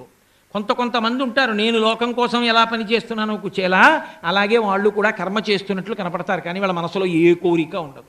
పరమేశ్వరుడి మీద అపారమైన భక్తితో ఉంటారు. నువ్వు అటువంటి వాడివని నాకు అర్థమవుతోంది. నీకు దేని మీద వ్యామోహం లేదు, అన్నీ ఈశ్వరుడు ఇచ్చాడని పరమతృప్తితో ఉన్నావు. నిజానికి నీకుందా లేదా అని అడిగితే లోకం దృష్టిలో నీకు లేదు. నీ దృష్టిలో అన్నీ ఉన్నా ఆ పూటకి తినేదేదో అదే కదా తినేది, ఆ పూటకి తినేదేదో ఇస్తున్నాడుగా, ఇంకేం కావాలి, నేను దరిద్రుడిని ఏమిటని నువ్వు పొంగిపోతున్నావు కదూ అని. మన ఇద్దరం కలిసి చదువుకున్నాం కదా. నీకు మన గురువుగారు గుర్తున్నారా? గురువుగారన్న మాటకి పరమేశ్వరుడంతటి వాడు, శ్రీమన్నారాయణుడంతటి వాడు ఎంత కట్టుపడ్డాడో చూడండి. గురువు లేని నాడు గుడ్డితనమే, ఈశ్వరుడు దొరకడు. శాస్త్రము గురువు ఈ రెండే మార్గం చూపిస్తాయి. అందుకే తివిరి అజ్ఞాన తివిర ప్రదీపమగుచు అవ్యయంబగు బ్రహ్మంబును అనుభవించి భరిత సత్తుండు సత్కర్మ నిరతుడతుల భుజరశ్రేష్ఠుడలగుండు బుధనుతుండు. మన గురువుగారు దీపం లాంటి వాడు, అజ్ఞానాన్ని పోగొట్టేస్తాడు. ఎంతటి మహానుభావుడు సాందీపని మహర్షి. మనం కలిసి చదువుకునేటటువంటి రోజులలో నేనేమైనా ఎక్కువ సమయం తీసుకుంటున్నానండి? లేదు కదా. మనం సాందీపని మహర్షి దగ్గర చదువుకునే రోజుల్లో ఒక విచిత్రమైన సంఘటన జరిగింది. నీకు గుర్తుందా కుచేలా? ఒకరోజు సాయంకాలం మన్ని పిలిచి గురుపత్ని ఒక ఆజ్ఞ ఇచ్చారు. ఒరే వెళ్ళి కాసిని సమిధలు వంట చెరుకు తీసుకురండిరా అన్నారు. మన ఇద్దరం అడవిలోకి వెళ్ళాం. తీరా మనము అడవిలోకి వెళ్ళాం, సూర్యాస్తమయం అయింది, పెద్ద పెద్ద మబ్బులు వచ్చేసాయి. ఏనుగు యొక్క తొండములు ఎలా ఉంటాయో అటువంటి ధారలు, ఎత్తుపల్లములు కలిసిపోయాయి. మనకి దారి తెలియలేదు, కటిక చీకటి, దారి తప్పిపోయాం. రాత్రంతా అడవిలో తిరుగుతూనే ఉన్నాం. ఏదో దొంగతనంగా కృష్ణుడికి తెలియకుండా అటుకులు తినేశాడు, ఏదో బఠానీలు తినేశాడు అంటారు, అలా ఏం లేదు భాగవతంలో. మన ఇద్దరం కలిసి తిరిగిన తరువాత సూర్యోదయం అయింది, వర్షం తగ్గింది. మరునాటి ఉదయం మన గురువుగారు మన మీద ప్రేమతో తన బిడ్డల కోసం వెంపర్లాడినట్టు ఉరేయ్ కృష్ణ, ఉరేయ్ కుచేలా అని అరుచుకుంటూ మన కోసమని అడవిలో తిరుగుతుంటే మన అమ్మగారు మన్ని తీసుకురమ్మన్న పుల్లలు సమిధలు పట్టుకుని వెళ్ళాం. భగవంతుడు ఎంత తృప్తి పడిపోతాడో గురువు అంత నిత్యతృప్తుడు. అందుకే చిన్న శుశ్రూషకి పొంగిపోతాడు గురువు. కాబట్టి ఆయన చూసి అన్నారు, కటకట ఇట్లు నా కొరకుగా పచరించి ఈ మహాటవిన్ సముత్కట పరిపీడనుందితిరి కావున శిష్యులు మీ రుణము తీరుటకిది కారణంబు సమకూరిడిపో ఇక మీద మీకు బహు ధన పుత్ర దార విభూతి జయాయురున్నతుల్.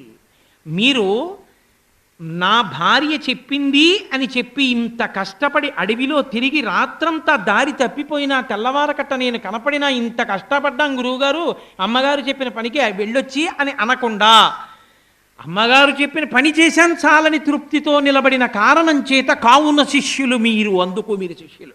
మీ రుణము తీరుటకిది కారణంబు. గురువు రుణం తీరదు, కానీ మీ రుణం తీరిపోయిందిరా, మిమ్మల్ని ఆశీర్వచనం చేస్తున్నాను, మీకు అపారమైన ధనము, బంధువులు, మంచి భార్యలు, బిడ్డలు అన్నీ కలుగుగాక అన్నాడు. అందుకు నేను ఐశ్వర్యవంతుడయ్యానయా అన్నాడు. మరి కుచేలుడికి రావద్దా ఐశ్వర్యం? మరి ఆయన ఎందుకు అలా ఉన్నాడు అంటే, ఐశ్వర్యము అన్న మాట విషయంలో గత జన్మలలో కుచేలుడు చేసుకోక దరిద్రం అనుభవించిన వాడు కాదు. భాగవతంలో కృష్ణుడే చెప్పాడు ఆ మాట. గత జన్మలలో పుణ్యకర్మ చెయ్యకపోవడం వల్ల వచ్చిన దరిద్రం కాదు, ఎన్నో పుణ్యకర్మలు చేశాడు గత జన్మలలో, కానీ ప్రతిఫలం అడగలేదు. చేసినవన్నీ ధారబోహేశాడంతే ఈశ్వరుడికి. నాకేం అక్కర్లేదు, ఇవన్నీ ఈశ్వరుడు చేయించాడన్నాడు, వదిలేశాడు. కాబట్టి ఇప్పుడు పుణ్యంగా అనుభవించడానికి మళ్ళీ ఆయనకి ఐశ్వర్యం అక్కర్లేదు, ఈశ్వరుడికి దగ్గరైపోయాడు. ఆ జన్మలోనే మోక్షం పొందడానికి యోగ్యతని పొందేశాడు. ఇదే అంటుంది రుక్మిణీదేవి, వ్రతముల్ దేవగురు ద్విజన్మభుర సేవల్ దాన ధర్మాదులన్ గత జన్మంబల ఈశ్వరున్ హరిజగత్ కళ్యాణు కాంక్షించి చేసి తినేనిన్ వసుదేవనందనుడు నా చిత్తేశుడవుగాక నిర్జుతులైపోదురుగాక చంగరములో చేదీశ ముఖ్యాధముల్. కేవలం పరమేశ్వర తృప్తి కొరకు చేసినదైతే పరమేశ్వరుడే మీకు లభ్యమవుతాడు. నాన్నగారి కాళ్ళు పట్టడం నాన్నగారి మీద ప్రేమతో అయితే నాన్నగారికి ఉన్నవన్నీ మీకు రాయిరా? కాళ్ళు పట్టినప్పుడల్లా అడగాల, నాన్నగారు నాకు మేడ ఎప్పుడు రాసేస్తారని? అడగక్కర్లేదు. నాన్నగారి మీద ప్రేమతో నాన్నగారి కాళ్ళు పట్టాలి, అమ్మ మీద ప్రేమతో అమ్మకి మంచినీళ్ళు అందించాలి, అంతే. అలా ఈశ్వరుడి మీద ప్రేమతో కర్మ చేశాడు తప్ప దాని మీద ప్రతిఫలం కోరుకుని చెయ్యలేదు. అందుకే ప్రతిబంధక స్వరూపమైనటువంటి ఐశ్వర్యాన్ని కానీ లేకపోతే ఏదో అనుభవించేస్తే పోయే పుణ్యంగా కానీ ఈశ్వరుడు దాన్ని మార్చలేదు, తనకి దగ్గర కావడానికి మార్గం చేశాడు. కాబట్టి కుచేలా మన ఇద్దరం కలిసి తిరగడం, ఆ సాందీపని మహర్షి, ఆ గురువు గారు, ఆ అమ్మగారు, అబ్బబ్బబ్బా ఏమి వైభవం అన్నాడు. ఏమీ తెలియని వాళ్ళ పొంగిపోయాడు.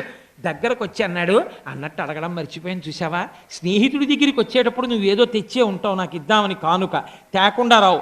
ఏం తెచ్చావు, ఇవ్వకుండా దాస్తామే, చెప్పి ఎక్కడుందని ఇలా ఇలా తడిమేస్తున్నాడు. ఆయన సిగ్గుపడిపోతున్నాడు.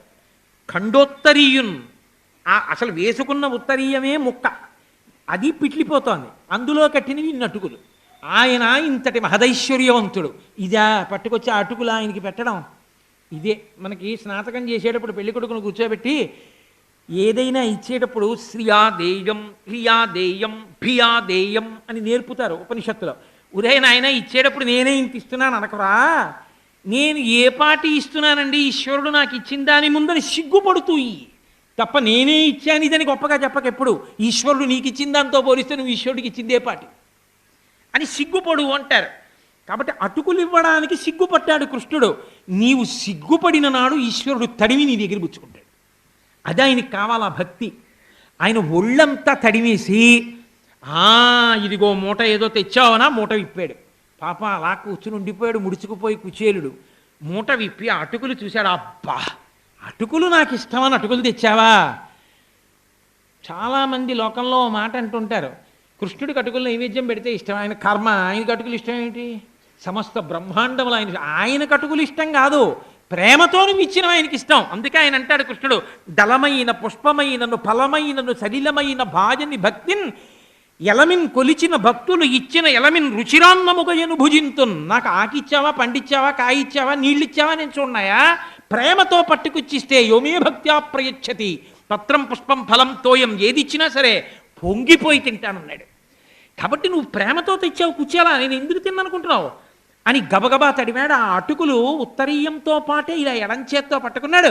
అబ్బా ఎంత ఇష్టమైన నాకు ఈ అటుకులు అన్నాడు. ఇలా గబగబా గుప్పిడి తీసుకున్నాడు, నోట్లో పోసుకున్నాడు, కరకర నవిలేసి మళ్ళీ కాసిన ఇలా ఇలా తెచ్చినవింది కనుక ఆ బట్టలో ఇలా ఇలా సర్దుతున్నాడు, ఇంకొక కాసిని తీసుకుందామని. మురహరుడు పిడికెటటుకుల కరమొప్పగ నారగించి కౌతూహలియై మరి ఒక పిడికెడు కొన తత్కరమప్పుడు పట్టె కమల కరకమలమునన్నారు పోతన గారు. ఒక గుప్పిడి తిని ఇంకొక గుప్పిడి తిందామని ఇలా జరుపుకుంటున్నాడు. రుక్మిణీదేవి కదండి, లక్ష్మీదేవి, ఆవిడొచ్చి టక్కన పట్టుకుంది కృష్ణుడి చెయ్యి పట్టుకునంది, మీరు ఒక్క గుప్పెడు అటుకులు పరమభక్తితో పెట్టినవాడు తింటే ఆయనకి ఏమి ఇచ్చారో నాకు తెలుసు, మీకు తెలుసు. ఇంకొక గుప్పెడు కూడా తింటే నన్ను మిమ్మల్ని కూడా కలిపి మీరు ఆయనకే ఇచ్చేసుకుంటారు, కాబట్టి ఇహ తినకండి. ఇది ఈశ్వరుడు అంటే. ఈశ్వరుడు లేక మన దగ్గర తిన్నవాడు కాడు, మన ప్రేమకి పొంగిపోయినవాడు. మనం ఏది ఇచ్చామన్నది కాదు, మనం ఎంత భక్తితో ఇచ్చామన్నది కావాలా. భక్తి అన్న మాటకు అర్థం మీకు చెప్పా. ఎలా అడుగుజాడలు పట్టుకుంటే మనసు ఉద్భుతమవాలో మీకు నేను చెప్పాను. ఆ భక్తితో మీరు నిలబడి ఏది పెట్టండి ఆయన పొంగిపోతాడు. అది నారాయణుని చేరడానికి మార్గం. అందుకు దొరుకుతాడు నారాయణుడు. అంతేకాని ఇది చేస్తే నారాయణుడు దొరుకుతాడని శాస్త్రంలో ఎక్కడా ఏం లేదు. దానికి సోపానమును ఇలా అని చెప్పడం చాలా కష్టం. భక్తి పరమ ప్రధానమైన సాధనం. అందుకే మోక్ష సాధన సామాగ్ర్యాం భక్తిరేవ గరీయసి అంటారు శంకర భగవత్పాదులు. కాబట్టి ఇప్పుడు ఆ అటుకులు రెండవసారి తిననివ్వలేదు రుక్మిణీదేవి. అయిపోయింది, రాత్రి పడుకున్నాడు, మంచి హంసతూలికా తల్పం ఇచ్చాడు, నిద్రపోయాడు. కుచేలుడు లేచాడు, మరో రోజు స్నానం అనుష్ఠానం చేసుకున్నాడు. పాపం ఆ మాసిపోయిన బట్టే కట్టుకున్నాడు. కృష్ణ నేను వెళ్ళొస్తానన్నాడు. ఓ వెళ్ళిరావో అన్నాడు. వీధి దాకా వచ్చాడు, చక్కగా ఎంతో గౌరవించాడు, బయటికి దిగబెట్టాడు. వెళ్ళిరా కుచేలా అన్నాడు. వీధిలో నించున్నాడు. వెళ్ళిపోతూ కుచేలుడు ఇలా వెనక్కి చూసినప్పుడల్లా ఓసారి చెయ్యి ఊపాడు. కుచేలుడు పరమ సంతోషంగా వెళ్ళిపోతున్నాడు ఇంటికి. అడిగాడా వాళ్ళ ఆవిడ ఏం చెప్పింది వెళ్ళినప్పుడు, ఇంట్లో దరిద్రంగా ఉందాయా ఏమైనా అడుగు కృష్ణుండంది. అడిగాడా కృష్ణుణ్ణి? ఏమీ అడగలేదు. ఆయనే అన్నాడు, నీకు నిత్యతృప్తితో ఉన్నావాయా, నీకు భార్య బిడ్డలు గృహ క్షేత్ర ధన దార పుత్రాదులయందు నీదు చిత్తము చెందకుండుట తోచుచున్నయది, నీకు గుర్తు రావట్లేదు, నీకు ఏమీ జ్ఞాపకం లేవు, నీకు భగవంతుడు పొంగు అదే అంటున్నాడు. అన్నా కూడా గుర్తురాలేదు. వెళ్ళిపోతూ గుర్తొచ్చింది మళ్ళీ ఆవిడ. ఇంటికి వెళ్ళిపోతున్నాను అనుకున్నాడు. అన్నన్నా ఇది అడగమంది కదా, అడిగి కాస్త ఏమైనా పట్టరండి, కృష్ణుడు ఇస్తాడండి, అడగడం మర్చిపోయాను అనుకున్నాడు. అనుకున్నాడు వెంటనే, నేను అడిగితే ఇస్తాడా కృష్ణుడు? నేను ఇంత ఆదరిస్తాడనుకున్నానా? ఎదురొచ్చాడా? వ్యాప్తిం పొందక వగవక ప్రాప్తంబగు లేశమైన 10,000 చున్ తృప్తించందని మనుజుడు సప్తద్వీపములనైన చక్కంబడుని అని నన్ను తీసుకెళ్లి కూర్చోబెట్టాడా, కాళ్ళు కడిగాడా, గంధం రాచాడా, విసినికర్రతో విసిరించాడా? ఎవరు? జగత్స్వామి రమాధినాథుడు శ్రీమన్నారాయణుడు నన్ను ఇంత అనుగ్రహించాడా? ఆయన్ని నేను అడగాలా? అడగకపోతే తెలీదా? మా ఆవిడకి కాస్త ఏమన్నా డబ్బులు కావాలి, ఇంట్లో పిల్లలు బాధపడుతున్నారు అందన్న విషయం తెలీదా? మరి ఎందుకు ఇవ్వలేదు? చూసావా, డబ్బుల దగ్గరికి వచ్చేటప్పుడు మాత్రం ₹1 ఇవ్వలేదు, నేను తెచ్చిన అటుకులు మాత్రం తినేశాడు అనలేదు. ఆయన ఏమన్నాడో తెలుసా అండి? శ్రీనిధి ఇట్లు నన్ను పచరించి ఘనంబుగ విత్తమేమియున్ ఇయ్యకుండుట తోచుచున్నది. ఆనక దరిద్రుడు సంపద చేత అంధుడై తన్ను చేరడని కాక శ్రితార్తిహరుండు సత్కృపాంబోనిధి సమస్త వస్తు పరిపూర్ణినిగానను చేయకుండునే. ఆయన శ్రీనిధి, ఐశ్వర్యానికంతటికీ ఆయన గని. అటువంటి వాడు నాకు ఇవ్వలేదు. ఎందుకు ఇవ్వలేదంటే ఇప్పుడు అర్థమైంది. ఇన్నాళ్ళు దరిద్రంతో ఉన్నానని కదా అందరు అనుకుంటున్నారు. ఇప్పుడు నాకు చాలా ఐశ్వర్యం వచ్చేస్తే ఆ భోగాలలో పడిపోయి నేను తనని మర్చిపోతానేమో, దూరం అయిపోతానేమో. ఊరే, ఈ అనుభవాలకే ఉందిరా, నన్ను చేరడం ప్రధానం కదా. నువ్వు తృప్తితో ఉండి నన్ను చేరుతున్నప్పుడు డబ్బు ఇచ్చి నిన్ను పాడు చేయడం ఎందుకని ఆనక సంపద చేత అంధుడై, ఆ ఐశ్వర్యం చేత అంధుడనై నేను తనకి దూరం అయిపోతానేమోనని నాకు ఇవ్వకుండా నాకు మేలు చేశాడు. అబ్బా, ఎంతటి ప్రేమైకమూర్తో! ఇస్తే పాడైపోతుంది కదా, ఇవ్వలేదమ్మయ్యా, ఎంత మంచి పని చేశాడో అన్నాడు. ఇది భక్తి అంటే. ఆ స్థానంలో ఇంకోడు ఉంటే అది కుచేలోపాఖ్యానం అవ్వదు. దాన్ని వ్యాసుల వారు కష్టపడి రాయక్కర్లేదు, పోతన గారు ఆంధ్రీకరించక్కర్లేదు. నేను ఇవాళ ఆ విషయాన్ని మీతో ప్రస్తావన చేయక్కర్లేదు. ఇవ్వకపోయినా ఎందుకు ఇవ్వలేదో అని ఆలోచించి నమస్కారం చేశాడు కృష్ణ భగవానుడికి. చేసి ఇంటికి వెళ్ళిపోయాడు. వాళ్ళ ఊరు వెళ్ళాడు. తన పాక ఎక్కడ ఉంటుందో అక్కడికి వెళ్ళాడు. పాకకి బదులు బ్రహ్మాండమైనటువంటి సౌధం ఒకటి కనపడింది. దాని మీద చంద్రకాంతులు పడి మెరుస్తోంది. ఎక్కడ చూసినా పక్షులు చక్కగా బోళ్ళంతమంది ఆ సేవ చేసేటటువంటి వాళ్ళు ఒంటికి పెట్టుకున్న బంగారమే అంత గొప్పగా ఉంది. ఇక లోపల ఉన్న ఇల్లాలు ఎలా ఉంటుంది? ఆయన చూసి అనుకున్నాడు, ఆ ఇంటి వంక చూసి, ఒరే ఇదేమిట్రా, మన ఊళ్ళో ఇంత గొప్ప సౌధాన్ని ఎప్పుడూ చూడలేదు, ఎవరిదో ఈ ఇల్లు అనుకున్నాడు. అనేసరికి కాళ్ళ దగ్గర ఒక ఆవిడ ఉండి కాళ్ళు పట్టుకుని నమస్కారం చేస్తోంది. అయ్యో అమ్మ, ఎవరు మీరన్నాడు. లోపలికి 2 ఏళ్ళు తీసుకెళ్ళి కూర్చోపెట్టి ఆయన కాళ్ళు కడుగుతోంది. బంగారు పళ్ళెంలో పెట్టి ఒక ఆవిడ. కొంచెం పరిశీలనగా చూశాడు, ఇదేంటి నన్ను తీసుకొచ్చి కాళ్ళు కడుగుతోంది ఈవిడ, తన భార్యే, తన ఇల్లే. తెల్లబోయాడు. ఇదేమిటే, నీకు ఈ నగలేమిటి, పట్టుపుట్టాలేమిటి, ఈ సౌధం ఏమిటి, ఇవన్నీ ఎప్పుడు వచ్చాయన్నాడు. నిన్న పొద్దున్న 11ంటికి మన పాకిలా అయిపోయిందండి అది. నిన్న పొద్దున్న 11ంటికా అని ఆలోచించాడు. ఆ పొద్దున్న 11 గంటలకే ఖచ్చితంగా ఆయన అటుకులు నోట్లో పోసుకున్నాడు. ఇక్కడ ఇచ్చేశాడు అంతే. కుచేలుడు తీసుకున్న జాగ్రత్త ఏమిటో తెలుసా అండి? అవన్నీ అనుభవిస్తున్నా కృష్ణప్రసాదం ఉంది, పరమేశ్వరుడిది, ఇవన్నీ నన్ను అనుభవించమన్నాడు, నాది కాదు. అద్దింట్లో ఉన్నవాడు ఉంటాడు, అందులో ఎప్పుడూ పూజ చేసుకున్నా వసతి గృహే అని చెప్పాలి కానీ ఇంటి యజమాని అమెరికాలో ఉన్న ఇది నాదేనండి అని చెప్పుకుంటూ వెళ్ళాడు అనుకోండి, ఎప్పుడో 3 ఏళ్ళు పోయిన తర్వాత ఆయన వచ్చాడు అనుకోండి, వెళ్తుంటే ఎవరండి మీరు అన్నాడు అనుకోండి, నా ఇల్లేనాయా వెళ్దాం అనుకోండి, మీ ఇల్లు ఏంటి, ఆయన ఎప్పుడు అలా చెప్పలేదా, ఆయన ఎప్పుడు ఆయింది అని అంటుంటాడు, ఆ ఇల్లు నేనే కట్టుకున్నానంటుంటాడు అన్నాడు అనుకోండి. ఆయన ఏం చేస్తాడు? ఆ ఇంట్లో ఉన్నవాడిని, ఒరే నువ్వేదో మంచివాడు అనుకుని ఇల్లు ఇచ్చి నేను అమెరికా వెళ్తే నువ్వు అందరికీ నువ్వే కట్టుకున్నానని చెప్పావుట, నీదే ఇల్లు అని చెప్పావుట, మేము వచ్చేస్తున్నాం అమెరికా నుంచి కాబట్టి మీరు ఖాళీ చేసేయండి అని పంపించేస్తాడు బయటికి. అదే ఆయిందండి ఇల్లు, నాది కాదండి, అమెరికాలో ఉన్నారు ఆయన మహానుభావుడు, ఎప్పుడు రాడు కూడాను, బ్యాంకులో వేసేయమంటాడు అంతే, అద్దె ఎప్పుడో 2 ఏళ్లకు 3 ఏళ్లకు ఒకసారి వస్తుంటారు, నాది కాదండి. ఎంత ప్రేమ కలిగిన వారంటే 3 ఏళ్ళు అయింది రూపాయి అద్దె పెంచలేదు, ఏదో ఇంట్లో దీపం పెట్టుకుని భక్తిగా ఉంటున్నారు కదా, చాలండి నాకు ఉంది కదా అంటుంటారు అన్నాడు అనుకోండి. వీధిలో కనబడ్డ ఆయన ఏమంటే మీ గురించి ఆయన ఎప్పుడు చెప్తుంటారు అన్నాడు అనుకోండి, ఏమైనా పర్వాలేదులే ఇంకో 100 తగ్గించుకో, పిల్లలు ఇంజనీరింగ్కి వచ్చారుగా ఫీజులు కట్టుకోవాలిగా అంటాడు. ఇంట్లోంచి వెళ్ళిపోమని ఎందుకన్నాడు? నాది అనబట్టి. నాది కాకుండా వాడిది అన్నాడు అనుకోండి, అభ్యున్నతికి కారణమై ఉండేది. నాది అనడమే పతనానికి కారణమైంది. కుచేలుడు అదే పాటించాడు. అన్నిటి మధ్యలో ఉన్నా ఇవన్నీ వాడివే అన్నాడు. లేనప్పుడు వాడివే, ఉన్నప్పుడు వాడివే. కాబట్టి తృప్తి విషయంలో తేడా లేదు. అదే తృప్తి. చక్కగా అలాగే జీవించాడు, అలాగే అనుభవించాడు, అలాగే ఈశ్వరుణ్ణి చేరిపోయి పరమేశ్వరుని యందు కలిసిపోయాడు. అంటే నారాయణుణ్ణి తెలుసుకున్నాడు. ఇదే నారాయణ మహిమ అంటే. మహిమ అంటే ఆయన అనుగ్రహమే. ఆయన అనుగ్రహమే ఆయన్ని పొందడానికి హేతువు. ఆయన అనుగ్రహము ఆయన్ని పొందడానికి హేతువైతే, ఆయన అనుగ్రహాన్ని పొందడానికి హేతువు ఆయన పట్ల భక్తి. ఆయన పట్ల భక్తికి హేతువు ఈ సృష్టిని ఆధారం చేసుకుని పరిశీలనం చేస్తూ ఉండడమే. ఎప్పుడూ భగవంతుడితో అనుబంధాన్ని లోపల పెంచుకుంటూ ఉండడమే. ఎవడు ఇలా పెంచుకున్నాడో వాళ్ళందరూ నారాయణుణ్ణి చేరుకున్నారు, నారాయణుని ఎందుకు కలిసిపోయారు, ఆయన అనుగ్రహాన్ని రకరకాలుగా పొందారు. ఒక్కొక్కసారి ఆపదల్లోంచి గట్టెక్కారు ఆయన అనుగ్రహంతో. పరీక్షిత్తు లాంటి వాడిని దక్కించుకున్నారు. ఒక్కొక్కసారి ఆయన్ని నమ్ముకున్నటువంటి వాడు పెద్ద పెద్ద ఆపదలోంచి గట్టెక్కి కాపాడబడ్డాడు. అది అన్ని వేళలా మోక్షమే అయి ఉండక్కర్లేదు, రకరకాలుగా ఉంటుంది ఆ రక్షణ. యుద్ధం అంతా అయిపోయింది కురుక్షేత్రంలో. అర్జునుడు వచ్చేసాడు, బావా యుద్ధం అంతా అయిపోయింది కదా, రా అమ్మయ్య శిబిరంలోకి వెళ్ళిపోదాం అన్నాడు. కృష్ణుడు అన్నాడు, నువ్వు కిందకి దిగి నీ గాంధీవం, నీ అక్షయబాణ తూణీరాలు, కత్తులు, కఠార్లు, అదిగో లోపల ఉన్న శూలాలు, గొడ్డళ్ళు అన్నీ దింపేసుకో ఆయుధాలు అన్నాడు. మహానుభావులైనటువంటి భీష్మ, ద్రోణ, కర్ణ, కృపాచార్యులు మొదలైనటువంటి మహాపురుషులు వేసినటువంటి అస్త్రముల శక్తికి అది ఎప్పుడో కాలిపోయింది. కానీ లోపల నువ్వు ఉన్నావని, నువ్వు కాలిపోకూడదని నిన్ను రక్షించడానికి నేను నిలబెట్టాను.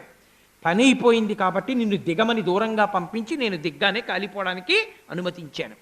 ఇప్పుడు చెప్పండి, ఆయన్ని నమ్మి ఉన్నందుకు గాను సఖ్యభక్తితో కృష్ణుడు కాపాడబడలేదా? నారాయణ మహిమ కాదా? నారాయణ అనుగ్రహాన్ని పొందలేదా? కాబట్టి మీరు భగవంతుని యందు భక్తితో ఉండడమే, ఆ ప్రేమ మనసులో ఉప్పొంగడమే, ఆయనతో అనుబంధాన్ని ఏర్పరచుకోవడమే. ఆ అనుబంధాన్ని ఏర్పరచుకోవడానికి మీకు మనవి చేశా, కంటి పుసి చాలు అని. కంటి పుసి చాలు. కాబట్టి అనుభవించడం గొప్ప కాదండి, జనం అసహ్యించుకోకుండా బతకడం గొప్ప. ఎందుచేత అంటే ఒకానొకప్పుడు ఒక తల్లి నా దగ్గరికి వచ్చారు. వచ్చి ఆవిడ అన్నారు, నేను మిమ్మల్ని అల్లుడు గారిని పిలుస్తానన్నారు. చాలా పెద్ద ఆవిడ. నేను తెల్లబోయాను, నన్ను అలా ఎవరు అనరు. మహా అయితే పెద్దవాళ్ళు ఎవరైనా అంటారు, మీరు మా కొడుకు లాంటి వారు అంటారు తప్ప మీరు మా అల్లుడు లాంటి వారు, మిమ్మల్ని అల్లుడు గారిని పిలుస్తానని నన్ను ఎవరు అనలేదు ఇప్పటిదాకా. దీనికి ఈవిడ ఒక్కరు అల్లుడు గారు అంటానంటుంది ఏమిటి? నాకు నా భార్యతో ఎక్కువ అనుబంధం పెట్టుకుంటానంటాం, దాని వలన నాతో అనుబంధం తప్ప నా వలన దాంతో అనుబంధం కాదే, ఇదేం విచిత్రం అనుకున్నాను. ఆవిడంది, నాకు కొడుకన్న మాట మీద అసహ్యం. అతను నాకు కనపడుతుండేవాడు, నేను గౌరవంగా చూస్తుండేవాడిని. నాకు ఇది తెలిసిన తరువాత నేను అతని నమస్కారాన్ని స్వీకరించడానికి కూడా ఇక నేను అంగీకరించలేదు. ఎందువల్ల? మోసం చేసి కృతజ్ఞతతో బతుకుతున్న బతుకుని మీరు ఎలా హర్షించగలరు? అన్నీ వాడు మీకు ఇస్తున్నప్పుడు, దీన్ని పెంచడం దగ్గర నుంచి దీని ఊపిరి వరకు వాడిస్తున్నప్పుడు, వాడి పట్ల ప్రేమ కృతజ్ఞత లేని కృతజ్ఞుల బ్రతుకుని మీరు ఎలా శ్లాఘించగలరు? కాబట్టి ఆ ప్రేమ ఉద్భుతమైతే దాన్ని పెంచి పోషించి తాను లొంగి తానే మీకు వశుడవుతాడు. విమల జ్ఞాన విరక్తి ముక్తిన సగున్ వేయేల భూనాథ తత్కమలాధీశు కథా సుధారత నదీ కల్లోల మలాపరిభ్రమ మెవ్వానికినైన కర్ణయుగళీ పర్వంబు కాకుండునే అంటాడు. అందుకే మహానుభావుడు శుకబ్రహ్మ పోతన గారు భాగవతంలో. కాబట్టి అటువంటి శ్రీమన్నారాయణ తత్వం ఎవరి నుండి శబ్దము ఉత్పన్నమైందో శబ్దములు ఆయన్నే చేరాలి. అందుకే శబ్ద ఉత్పత్తి స్థానమునందు నిలబడిపోవడమే ఈశ్వరుణ్ణి చేరడం. నిశ్శబ్దములోంచి శబ్దం వస్తుంది. యథార్థ స్థితి మౌనం, నిశ్శబ్దం. అంటే ఆయన అక్కడ అందుతాడు అని. అందుకని యతో వాచో నివర్తంతే అప్రాప్య మనసా సహా అని అంత గొప్ప స్థితిని మనకి పెద్దలు అందించినటువంటి వైభవాన్ని ఒక్కరోజు ఉపన్యాసంలో ఈ పరమేశ్వరుడు నాతోటి పలికించినంత మేర మీకు అందించాను. రేపటి రోజున కూడా ఏదైనా అదిగో నాకు ఇచ్చినటువంటి అంశాల్లో ఒక అంశం గురించి ప్రస్తావన చేసే ప్రయత్నం చేస్తాను. రేపు మళ్ళీ నేను సాయంకాలం వచ్చి సంధ్యావందనం చేసుకుని రావాలి కాబట్టి ఊళ్ళో కాదు కాబట్టి ఒక పావు గంట కొంచెం ఆలస్యం అవుతుంది. మీరు మన్నించవలసి ఉంటుంది. 6:45 7 గంటల మధ్యలో ప్రారంభం చేస్తాను. కాబట్టి రేపు మళ్ళీ కలుసుకుందాం. మంగళాశ్రీమదాచార్య పురోగమై సర్వై